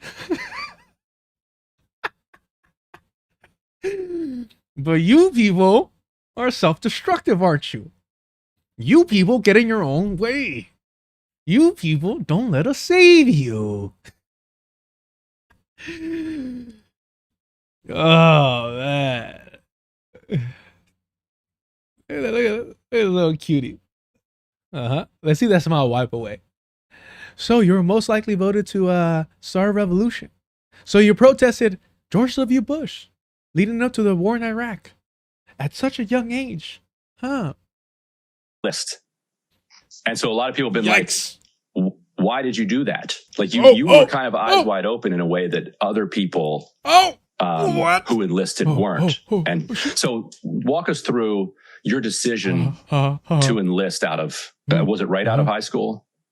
Yeah, I took a quick break to go work in the Appalachian Mountains, but yeah, I mean, I graduated, went into the woods for a while, and then joined the Corps. So, all right. So, I did protest George W. Bush, and I was most voted to start a revolution in high school. Then I graduated, went into the mountains, and I listened to the Appalachian winds, and the hills told me, "What are you doing, son? There's some brown Muslims that need killing." And I said, "You're damn right. I need an adventure. I need an adventure. I need to go out there and kill myself. Some Arabs, that's what I need." Oh, man. The face of white supremacy. The woods told me to do it. Ryan, you know I'm a good guy. It's the woods. The woods got to me. Yeah, I took a quick break to. Was it right out of high school? Yeah, I took a quick break to go. Literally signed his friend's yearbooks right over most likely to start a revolution. Signed that and immediately signed what took a little hiatus, then immediately signed off to go kill brown people. Knowing that we were there to kill brown people.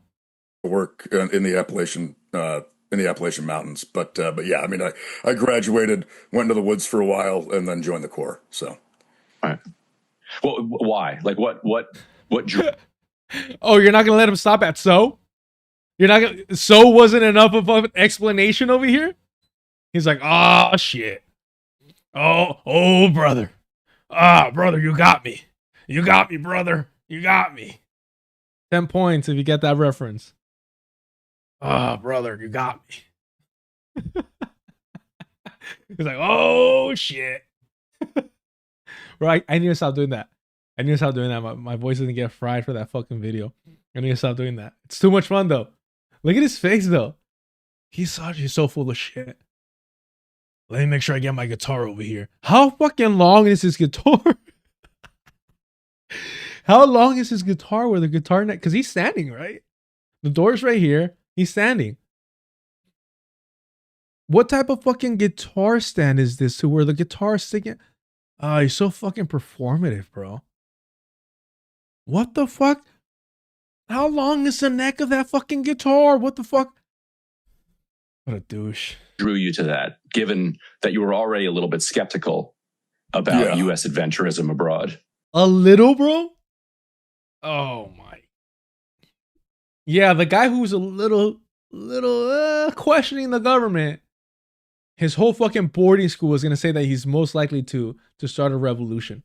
Yeah, I mean, it's really I think it's two things. On one hand, there was the, you know, I don't know how to quite explain this, but I'd always wanted to take part in something much bigger than myself. I can't do it anymore. I need to stop. I was looking for community, he said. I was lonely. I was wet behind the ears, and I said, I needed some kind of group, some type of community. Maybe let's call it a clan. I needed a clan to really guide me and teach me the ways of Western man. I'd always wanted to take part in like big things. Like I do believe in service. I very much believe in Big things. Invading a foreign country. Big things. God damn, bro. doing what you can for your community. And the United States, military service is just culturally a big part of that. Bro.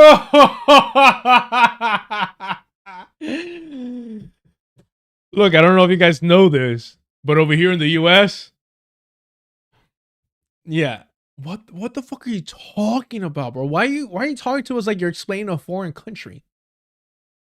Yes, military service is a big thing, for sure. Look. Fucking Mexican American, Chicano, whatever the fuck. You don't think we're all signing up to the military to get our fucking Camaros? You don't think we're all signing up to the military so we don't feel guilty about our parents coming here either the right or wrong way? You don't think that we're like, fuck it, we can't fucking afford to go to college? Something you could? So let me join the military? We have that excuse. I still didn't go. I would have definitely gotten kicked out, we're being honest. It's either one. I either would have gotten kicked out because I questioned too much shit, or I would have been a dope ass fucking perfect like soldier. Like I would have been like Reese from Malcolm in the Middle, where I'm just literally just following orders. And the moment you don't give me orders, I'm just like, where am I? I would have either fully embraced that shit like to the core.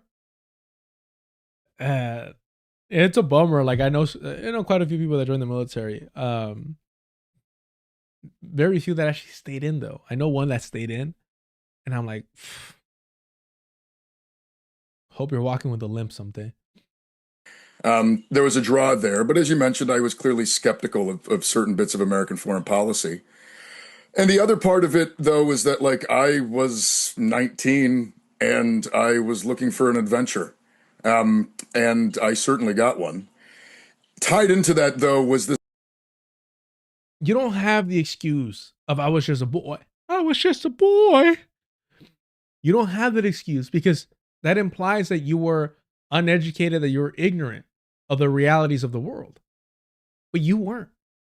The reason why we excuse people signing up fresh out of high school to the military and say, hey, like he was young. Because I do think that's fair. I'm sorry. I do think it's fair to say, hey, they were fresh out of high school. Because a lot of them are groomed. Forget the conditioning. The socialization of embracing and normalizing being part of the war machine. Recruiters go out to groom, especially working class kids, into joining the military. Right? There's different levels to it. But these are fucking groomers. Without question. They're fucking death groomers. They're either going to get you killed or they want you to do the killing. It's one or the other. So, but this motherfucker did not have that. He did not have that in mind at all. He understood what the war machine was. So the whole I was a kid thing doesn't really work because when we say, oh, he was just a kid, the ignorance is implied. When we say, oh, he was just a kid, what we're saying is he was stupid, he was young, he was unknowledgeable, he didn't understand how the world worked, and he was led by the propaganda. You don't have that excuse, so your age is irrelevant to it. Your age is irrelevant to it. You were aware from a young age the realities of the world, and you didn't fall for the propaganda. You willingly chose to go out for an adventure, and that meant, and you were aware of this, killing brown people. That was your adventure. this idea back then, and I've been mostly disabused of it by now, but this idea that if you go out there on the cutting edge, I joined the infantry. I was a machine gunner in the Marine Corps. If you're out there, bro, he wanted to kill brown people. He wanted that shit. He craved it. Still does. Because people like him do not have to be in that position.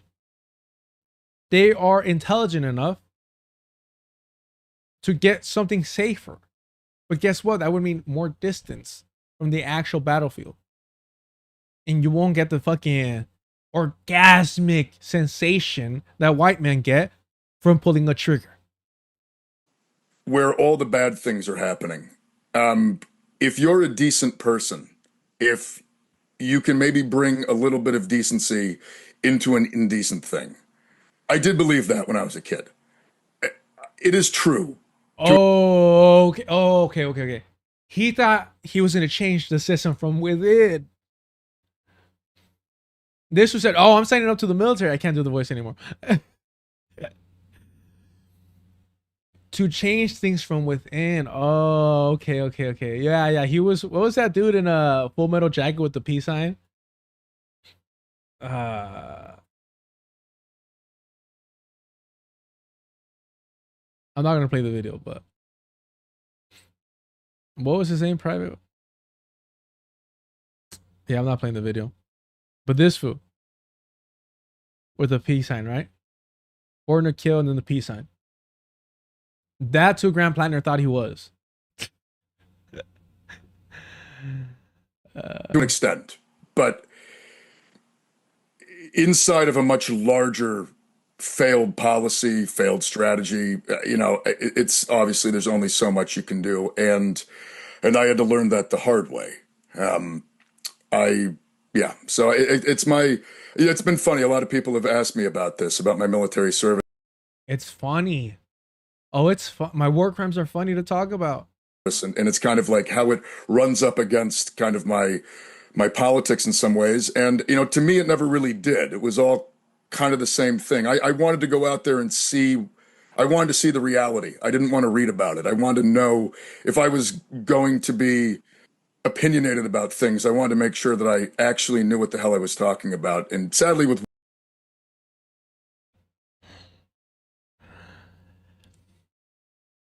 You know what else he had an opinion on? Women getting sexually assaulted in the military. So by his logic,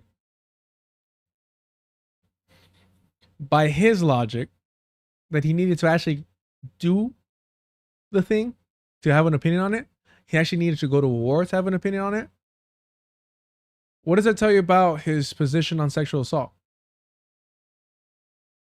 Did Grand Platner need to actually commit a sexual assault before he changed his opinion on it? Is that what altered it? I'm just using his logic. I'm not accusing him of anything. I'm just saying by that logic, saying, hey, I wanted to go see it for myself because I had an opinion about war. I was opposed to war as a kid, but I said, no, before I could pass judgment, I need to go and experience it for myself. Well, as an adult, you had an opinion about sexual assault in the military. By your logic, we know how it changed, right? Just speculating by that logic. But it's a stupid ass poor excuse. War, it's hard to just read about it and feel like you've gotten all of the information. And I read about how white people killed brown and black people around the world, but I said, no, this is too judgmental of me. I need to experience it. I need to embody the colonizer to judge the colonizer. I need to be one with the white supremacists to pass judgment on the white supremacists. I need to fully embrace, submerge myself in the killing machine before I criticize the killing machine. I never thought of it that way. So profound, so deep. Yeah, a fact-finding mission, if you will. I hate him so much, bro.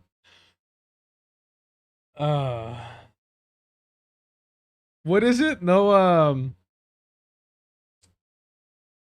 Mao. What the fucking? I'm blanking out right now. No, is it no research, no criticism? What the fuck is that Mao line? God damn, fucking Maoist over here. No investigation? Is it no investigation? And I spelled Mao wrong. Yeah. No investigation, no right to speak. Grant Platner, a Maoist. Oh yeah, Lana. Ryan Grimm's like, I see, I see. So you're saying I had to enlist to colonize Greenland myself? How heartwarming. I am heartened. Wow. And that was one of the things that took me there. Disgusting, bro. Fucking A. All right, let's look at this Zohran Mamdani Zionist fucking shit.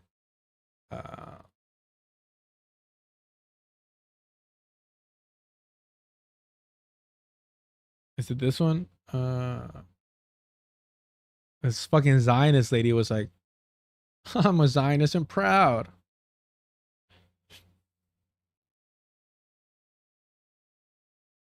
It's gonna be in Twitter, watch.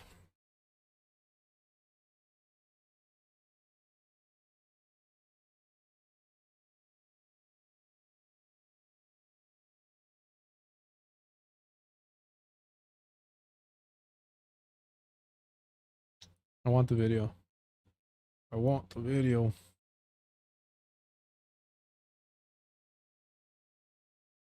Fucking this fucking clown, bro. God damn, bro. Anyone that talks about the duopoly is a fucking opportunist. Absolutely. I mean, if you didn't know about fucking Nico House since fucking his support of Tulsi Gabbard. And another one over here. Another opportunist over here. God damn, bro. This one right here. Where's the video? Who's got the video? There we go. Maybe. What's her name? Let's see here. Are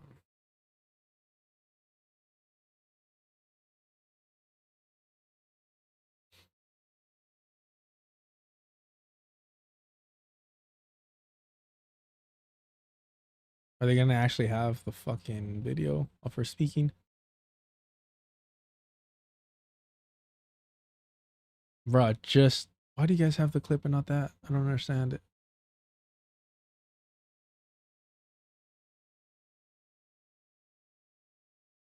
That is wildly annoying.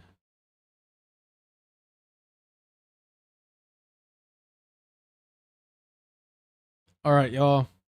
Let's see. See if we can find it. The fuck? What the fuck just happened?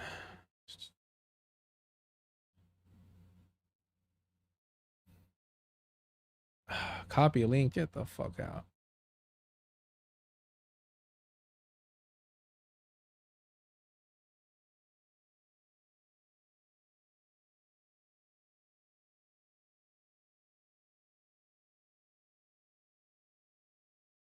One day ago, maybe? Let's see. No, that's a like actual Take conversation. the one everywhere. I would take the one up for high school. Got lots of room. And we are so pleased to have Zohran Mamdani with us. Thank you so much. Really appreciate the time and conversation. What the fuck? Does nobody have it? That's fucking weird, no? Because here she is, introducing herself as a Jew and a Zionist. Manhattan State Senator Liz Kruger says of Zohran Mamdani, this man is not an anti-Semite. They're appearing together in Kruger's district to greet voters. What the fuck?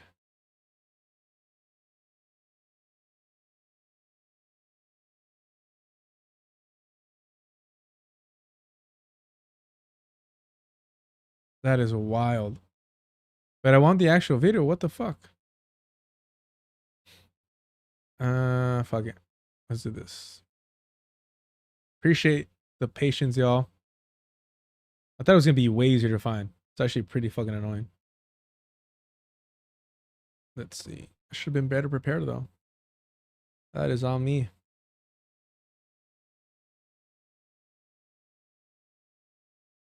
Nobody recorded this shit? Oh, here we go. Here we go. Oh, you just can't hear anything. Oh, okay, that's awesome. You just actually can't hear her voice. Isn't that great? Isn't that wonderful? Isn't that so fucking helpful? And the thing is, it should be all over the fucking news because they're in front of a bunch of fucking cameras.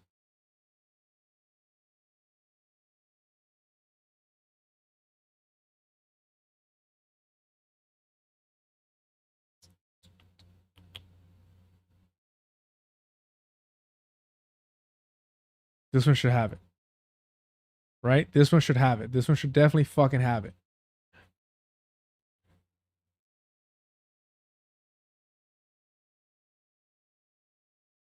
Yeah, his the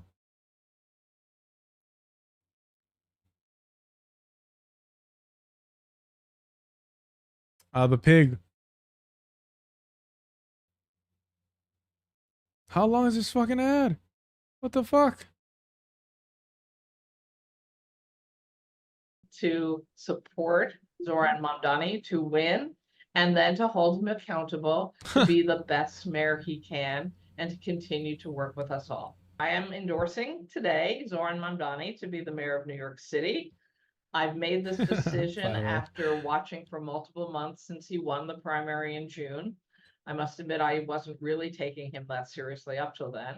Meeting with him, reading his positions, talking to the people who have been working with him most closely, and realize that not only is he evolving and learning and working with everyone and open to working with everyone. She's talking about working with Zionists. She's talking about Zohran Mamdani working with Zionists. She said, at first I wasn't taking this old brown boy serious, but he groveled nicely. We liked the way he groveled. I like the way you beg, she said.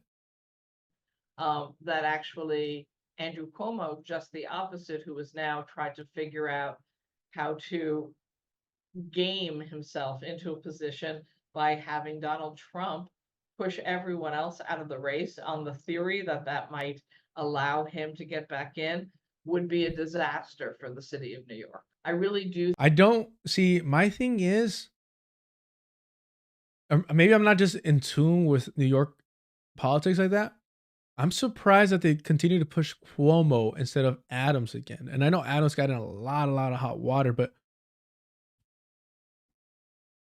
I don't know, like just weaponizing his identity and for all the things Adams has done, they're not as grotesque from my understanding, from my knowledge, as what Cuomo has done.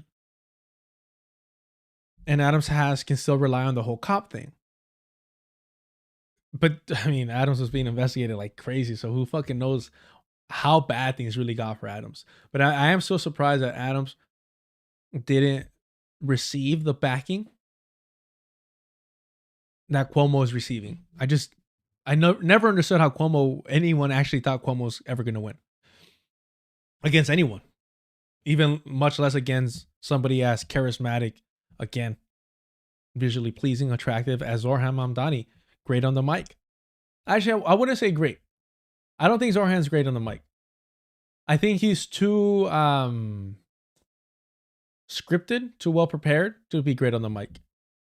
I haven't seen Zohran impress me in terms of his like improvisational skills. I don't really think he's quick on his feet like that. I think he's very, very well prepared. But I haven't seen anything of him that made me go, oh, he's a natural. I think he's a hard worker. I think he's a hard worker. I think he invests time in his craft, but I do not think that he is a natural, if that makes sense. I think Obama's a natural, right? Obama's a natural. AOC definitely has some natural ability, but like when she got chased down by the pro-Palestinian protesters, we saw her kind of struggle. Yeah, she was uncomfortable in that position. Whereas Obama would have been charming in that position, right? I think somebody like Newsom is a natural. Even his like interesting. I find that interesting. Even that, I don't know, that was a little shaky, but he was smart enough not to say anything one way or another to get him in hot water. And just kind of come off as like a little embarrassing, a little silly, but nothing that can like really like screw him over. Who else is that? Kamala is the opposite of a natural. But now it sounds like I'm being sexist, so now I need to give you Nancy Pelosi is a fucking natural. Nancy Pelosi's just born to fucking mislead people. Yeah. AOC does get a little too flustered. I think because you know what it is too? I don't want to compare everything to combat sports, but when you're used to, there's something called a can crusher. And that's when like you are a good fighter, you're a solid fighter, but you're only facing or competing against like really poor fighters. You know, really poor fighters, so you're just destroying them. And then the moment when you face somebody who's also as good as you are, or better, right? And then you fold under that pressure. And so AOC has been a can crusher for quite some time. Not only that, she's just been so loved that she wasn't used to actually like getting that pushback. Ooh, yes, Jabari Clinton. I mean, Clinton is a smooth fucking operator, bro. Smooth with it. Like Clinton and Obama, it's for sure top tier. Underrated George W. Bush. Underrated is George W. Bush, but he played the stupid part so good that's why he's underrated. But he should be up there. Like this whole idea that George W. Bush, he didn't know what Tricky Dick was. No, that's actually Nixon. Excuse me. What Dick Cheney was up to. It's one of the most annoying things possible. Like, oh, it's actually Dick Cheney like really pulling it. One, when Dick Cheney was pulling his bullshit, that's because George W. Bush didn't give a fuck. He didn't care. That's why Dick Cheney was able to do what he did. Not because he was some genius mastermind. It's because George W. Bush didn't give a fuck. It wasn't supposed to be him. It was supposed to be Jeb. George W. Bush was like, yeah, whatever.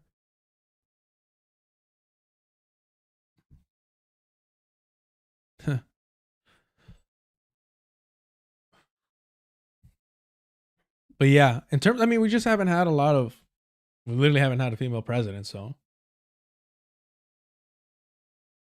Dude, George W. Bush could have done some fucking, like, Marx ass fucking comedy shit, Chaplin ass stuff, bro. The door thing, oh my gosh. That is fucking gold. This right here? But at a second press conference for the White House press corps, the man got a little peevish. Respectfully, sir, you know, we're always respectful. Your statement this morning with President Hu, you seemed a little off your game. You seemed to hurry through your statement. There was a lack of enthusiasm. Here right now? No, this morning with President Hu. Was something bothering you? Have you ever heard of jet lag? He then looked for a way out.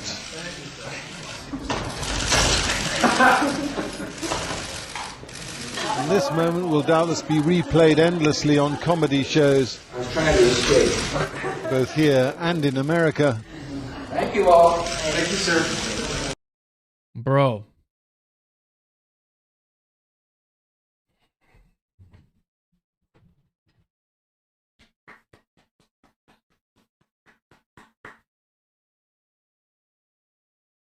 We're haters. We're haters over here, but goddamn. What people seem to just not understand is that when you're in a position of power, when you're in a position of authority, self-deprecation goes so fucking long. One, it does nothing to you. You're in a position of power. But what it does, like negatively, right? But what it does benefit you, the positive of that, is that it humanizes you. It makes people think you're not a threat. It makes you sympathetic. It makes you sympathetic. So now he's just a silly guy. Oh man. This is great. This is masterful. It's fucking so good. I'm not saying he's a genius, by the way. But the way that we just buy into this shit is so fucking stupid.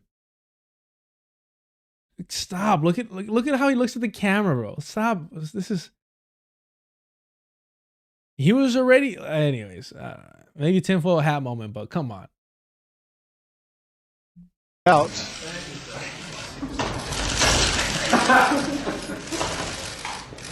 And this moment will doubtless be replayed endlessly on comedy shows, I was trying to escape. both here and in America. Thank you all. Thank you, sir. Charismatic as fuck, bro. That was that overall. I don't know how charismatic he is, but that was a charismatic moment.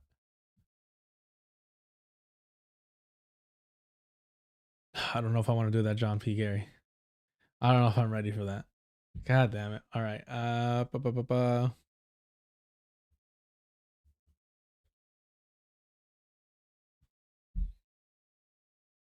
That's a long ass one though.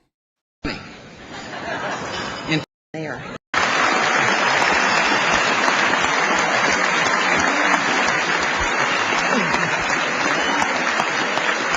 Ladies and gentlemen, understand that these people are groomed for this.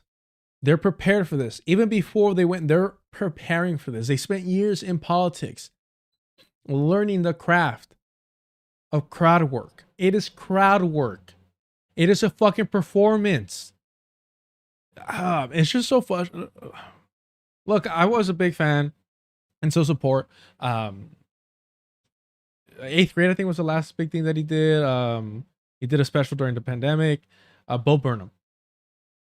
I've never seen FD's video on Bo Burnham. Respectfully, I don't think Bo Burnham deserves a video. But it's because I don't give that type of importance to white comics. Yeah, anywho. So, but I've enjoyed his work. Because it highlights how comedy, all of it is a performance. But most comics are too focused on the language that they don't emphasize. You know, there's levels to being a great comic, and you master the actual language, the timing of every fucking word. That's what you do when you do open mics, and that you break everything down and you're practicing a speech. You're practicing a speech. Now, a better comic will do that and add the physical to it. Add the physical to it. You look at somebody like Eddie Murphy. He's not just talking. It's his whole body, right? If he doesn't do the na na na na na, like in moving his whole body when he's doing the ice cream bit, it'll work, but it doesn't hit as hard. But there's some kind of lazier comics that are great, that lack that physicality, will bring it up maybe in their face, but not really do the movement required. I'm not talking about Joe Rogan stool fucker shit. I'm just, you know, there's levels to it. But they practice that craft, right? Open mics, late nights, all that shit. Same fucking bit. They change it, they form it, they adapt it. And so these people, like, this is not the first time they've done this speech. You know, they work on these speeches. They have speech writers. They go over it. But they've been doing this shit for years before they get to the White House.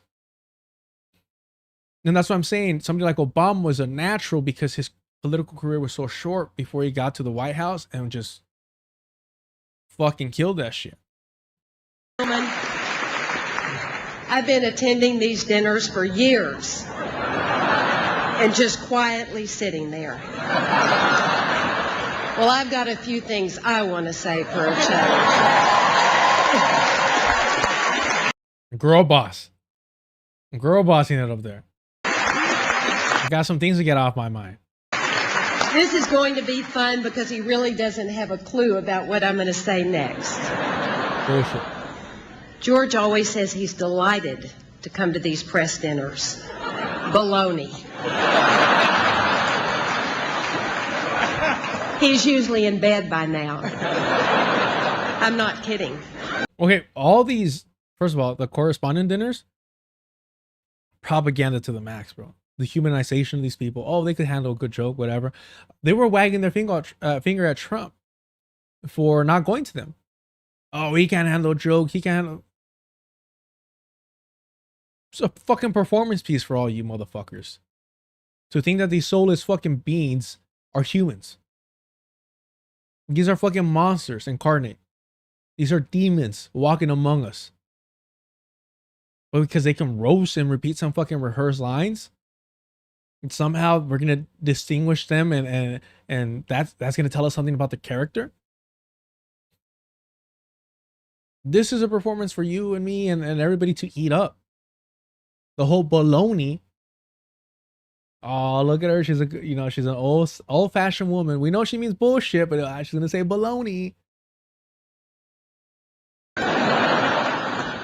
said to him the other day, George, if you really want to end tyranny in the world, you're going to have to stay up later.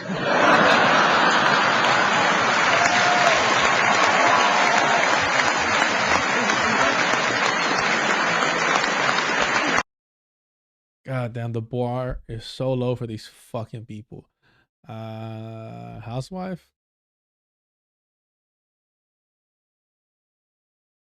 Desperate, I guess.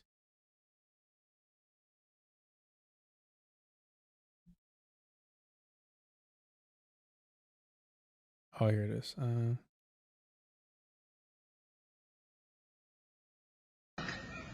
Mr. Excitement here is sound asleep. And I'm watching Desperate Housewives.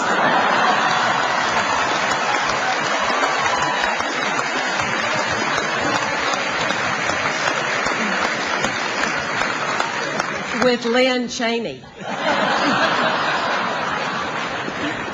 Ladies and gentlemen, I am a desperate housewife.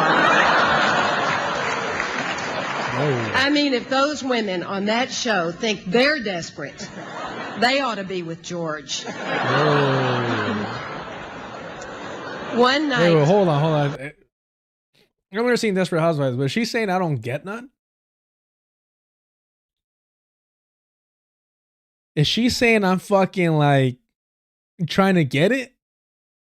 What the fuck is happening here? Yo, what the fuck? Is she putting out a fucking call? She's like, what the fuck? She said it's fucking, it's go time. She's, what the fuck? Nah. She's saying sign up sheet is fucking out, boys. Okay, now I'm thinking like, what does she mean she watches Desperate Housewives with fucking Lynn Cheney? What do you mean by that?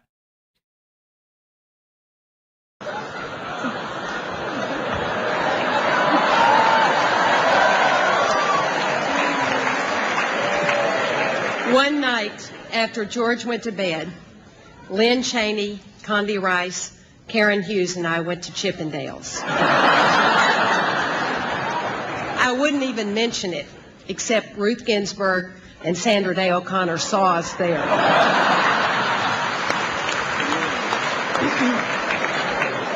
Republicans, bro, always fucking horny. Republicans always fucking. Yo, what the fuck? Michael Martinez, we're timing your ass out, bro. What the fuck? Yeah, we're letting everybody know. Wild, bro. Wild. Nah, George, that's what the Secret Service is for. Serving America. Yeah, but Zohran Mamdani getting endorsed by a fucking self-described Zionist, bro. Wow. So maybe we could put up the volume a little bit on this. But it sounds pretty bad. That's the problem. All right, we're gonna try our best here. Let's see. Let me know if it's too gnarly over here. And I want to make very clear, this man is not an anti-Semite. This is a city of diversity. The best part of as we get this back, represent people from everywhere in the world, all religions, and 99% of the time we live in peace together. Now, Zohran and I don't agree on everything, absolutely. But you know what? We're not electing him to be president. We need a new president, right? But we're not electing him to national politics, international policy. We're electing him to be our mayor. So sorry, yeah, it's too windy, but she's saying introduce herself as a Jewish person, as Zionist. And then she's like, believe me, he is not an anti-Semite. But very obviously he's not anti-Zionist either. Not only that, she says, we're not electing him to be president, so don't worry about his international, like, geopolitical positions. Don't worry about that. We need a new president, but he's not running for president. He's running for mayor. So don't worry about, what he thinks about the Zionist entity. That's essentially what she's telling her Jewish constituents, her Zionist constituents as well. Overlap is there. Man. Yes, he has made it clear over and over again that he's going to make sure the city government that is protecting everyone, whether they're Jewish, Muslim, Hindu, purple, green, he believes in the Constitution and his obligation. He wants to continue. She's saying that he's promised to make, the city safe for everyone, whether you're Jewish, Muslim, Hindu, what have you. Yeah, we know he's going to make it real safe for Zionists. So safe, they're going to be able to be in his administration. To live in peace together. We don't have to agree on every issue. We really don't. And I don't understand why everyone seems to focus. Bro, she said, we don't have to agree on everything. We really don't. We don't have to agree on every issue. I don't understand why people are focused on that. We don't have to agree on the colonization of Palestine. On this one issue, because again, She doesn't understand why everybody's focused on one issue. Wow, bro. I am a Jew and a Zionist, and I want to make it very clear, this man is not an anti-Semite. I don't understand why everyone seems to be focused on this one issue. What a fucking Zionist, bro. It's just one issue. Why we focus on this? Can't we all just get along? The Zionist said as she's supporting the massacre of Palestinians, the genocide of Palestinians. Wow. What a fucking disgusting individual, bro. To align himself with these people. White supremacists. Haratu, yeah, we already talked about the tattoo a little bit more. And how these white people are bragging about the fact that whites in Maine don't care that Grant Platner is a fucking crypto Nazi. Yeah, no fucking shit. I could have told you that. We don't need a poll to know that the white people in Maine don't give a fuck about their war criminal veteran being a crypto Nazi. Yeah, Chirimacha, just a little issue of genocide. Why focus on that so much? Or as Ward Churchill said, a little matter of genocide. All right, y'all. Super short stream. I know. Usually we do another 4 hours or 3.5 more hours left. I already fucked up my voice doing the Grant Platner white man voice, a real man voice. I can't handle speaking like a real man. It's just even that hurt. So I appreciate y'all. Go ahead and hit the like button. Helps the channel out. Subscribe if you haven't already. Super chats, super stickers are turned on if you want to help the channel support that way. I really do got to work on this video for Grant Platner, especially seeing BadEmpanada not even saying the word white supremacy, trying to focus on American supremacy, because he's white and he's an Australian living in Argentina. He doesn't oppose white supremacy, y'all. He doesn't. He upholds it, to be honest with you. But who was I? North Star. That's who it was, yeah. Let me go over here real quick. Let's see. It's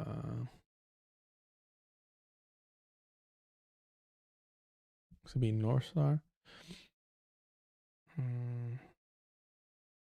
No, it's gonna be the Midwestern clan thing, right?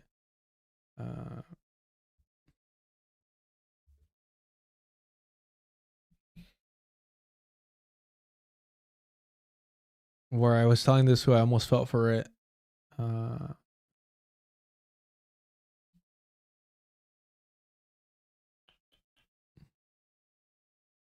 It was North Star Radio that I was going back and forth with. Where I said something like almost fell for it.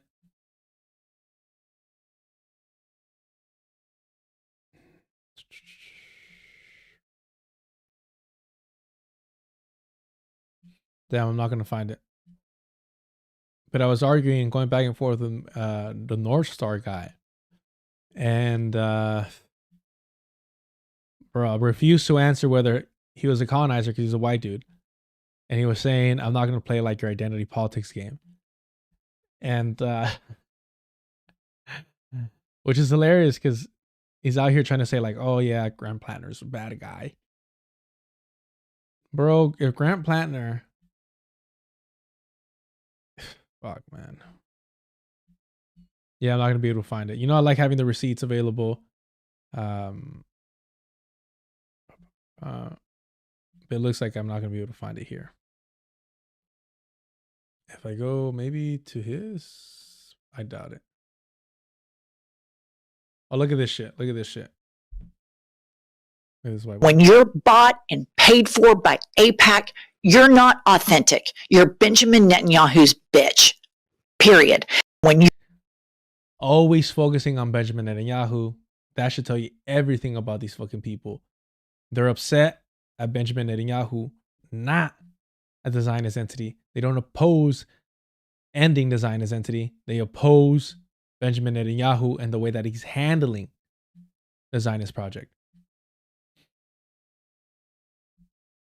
Yeah, I'm not going to find it over here. That's a bummer. Oh, well. Because it did post something when I was like, oh, shit. They fuck with... I put like almost fell for it or something.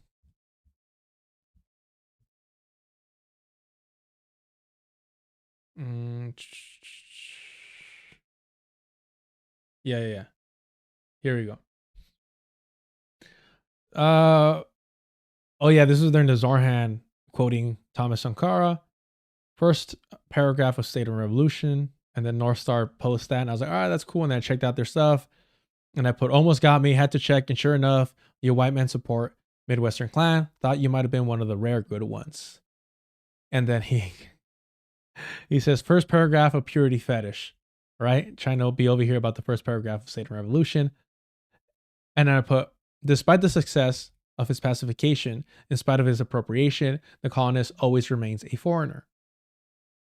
And we see here, we have Nick Cruz from Revolutionary Blackout's favorite pose. And where is it? He posed the first paragraph. And so I asked, it's simple. Are you a settler or not?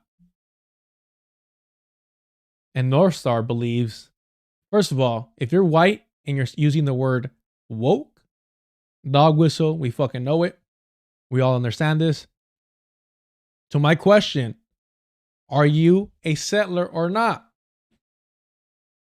North Star says, I'm not going to debate your woke nonsense. Straight up calling me a beaner. Straight up calling me a beaner. Straight up calling me a spick, a wetbag, and all that goodness. Or am I wrong? Am I exaggerating? Am I lying? We all know what he means when he says woke nonsense talking to me.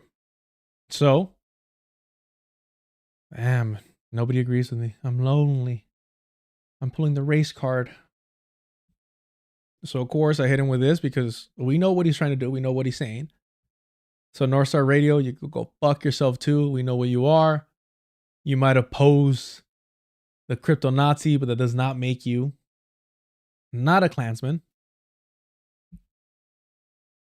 And here, I'll put it up right here.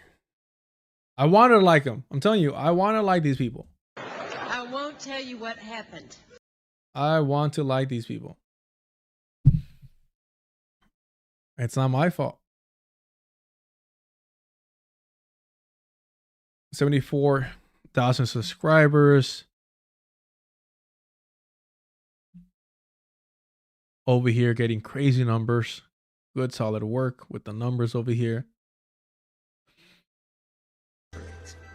Platner has been on an oligarchy tour where he stood beside Bernie and AOC, delivering a message about economic reform and climate justice, seemingly turning Platner into a household name overnight. Then came October 20th. Here we go. So you think that this was on our side. You think, okay, he sees through the bullshit of Grant Platner. Dope. This might be a white man I can trust. When you call this simple question of, are you a settler or not? And I was even being nice. I could just straight up be, are you a colonizer or not? And he says, not going to debate your woke nonsense. These people, man. These people, you cannot trust them. You cannot, even when it appears that they are on your side, this is how they truly feel.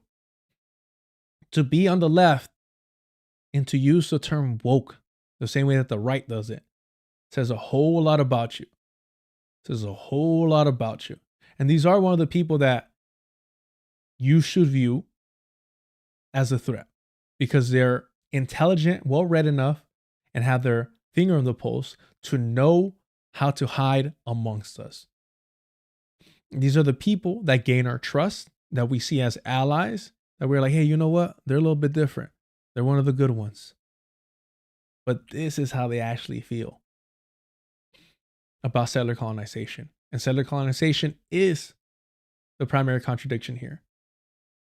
But again, using woke, which we understand to be an anti-black, the way that these fucking white people use it, anti-black fucking racist dog whistle. I don't think I went too far with his photo here of the Klansman and the quote. Because that's what he's doing. That's what he's saying. That's what he does. That's what it is. So don't fall for these motherfuckers. Don't. Because it's easy for them to point the finger and wag. It's easy to point the finger and wag it and be like, nah, it's these other whites. Yeah, they're bad too. They're bad. They're bad. Those whites aren't good. I'm one of the good ones. And then you give them a little bit of push, a little bit of pressure. You apply just a minimal pressure and they fucking fold and throw up their fucking Sig Heils. They pull out the fucking torches. So I don't know this fool's name. I don't know who he is. But I know what he's about. I know what he's about. And I know we're not on the same fucking side. And I know that whatever heat I got from Grant Platner, I got from this motherfucker as well. Hasan, you named it. All these fucking white people. All these fucking white people. So without hesitation, immediately, North Star Radio talking about woke nonsense when simply asked about his relation to the land. Now, if I asked him about his relationship to capital, that wouldn't be woke nonsense because it's class. But since I asked about his relation to the land as an invader, as a colonizer, as a settler, suddenly that's just woke nonsense. How fucking convenient, huh? How fucking convenient, isn't it? God damn, these people are the fucking worst. The absolute fucking worst. But there you have it.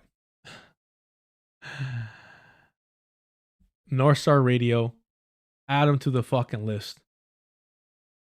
Y con eso ya estuvo. Thank you. Go ahead and hit the like button on your way out. Hit subscribe if you haven't. The notification bell if you want to know when I go live. Wednesdays, Thursdays, and Fridays. I appreciate y'all. Shorter stream. Gonna work on the video next. Because all these white opportunists over here pretend to be on our side as well. Just like the one showing their fucking true unhooded selves. Their face. We can't trust either one of these. Whether it's BadEmpanada or North Star Radio. Fuck them both. Que chingan a su madre, cabrones. Ya estuvo. And as Glenn Ford used to say, organize with eyes wide open.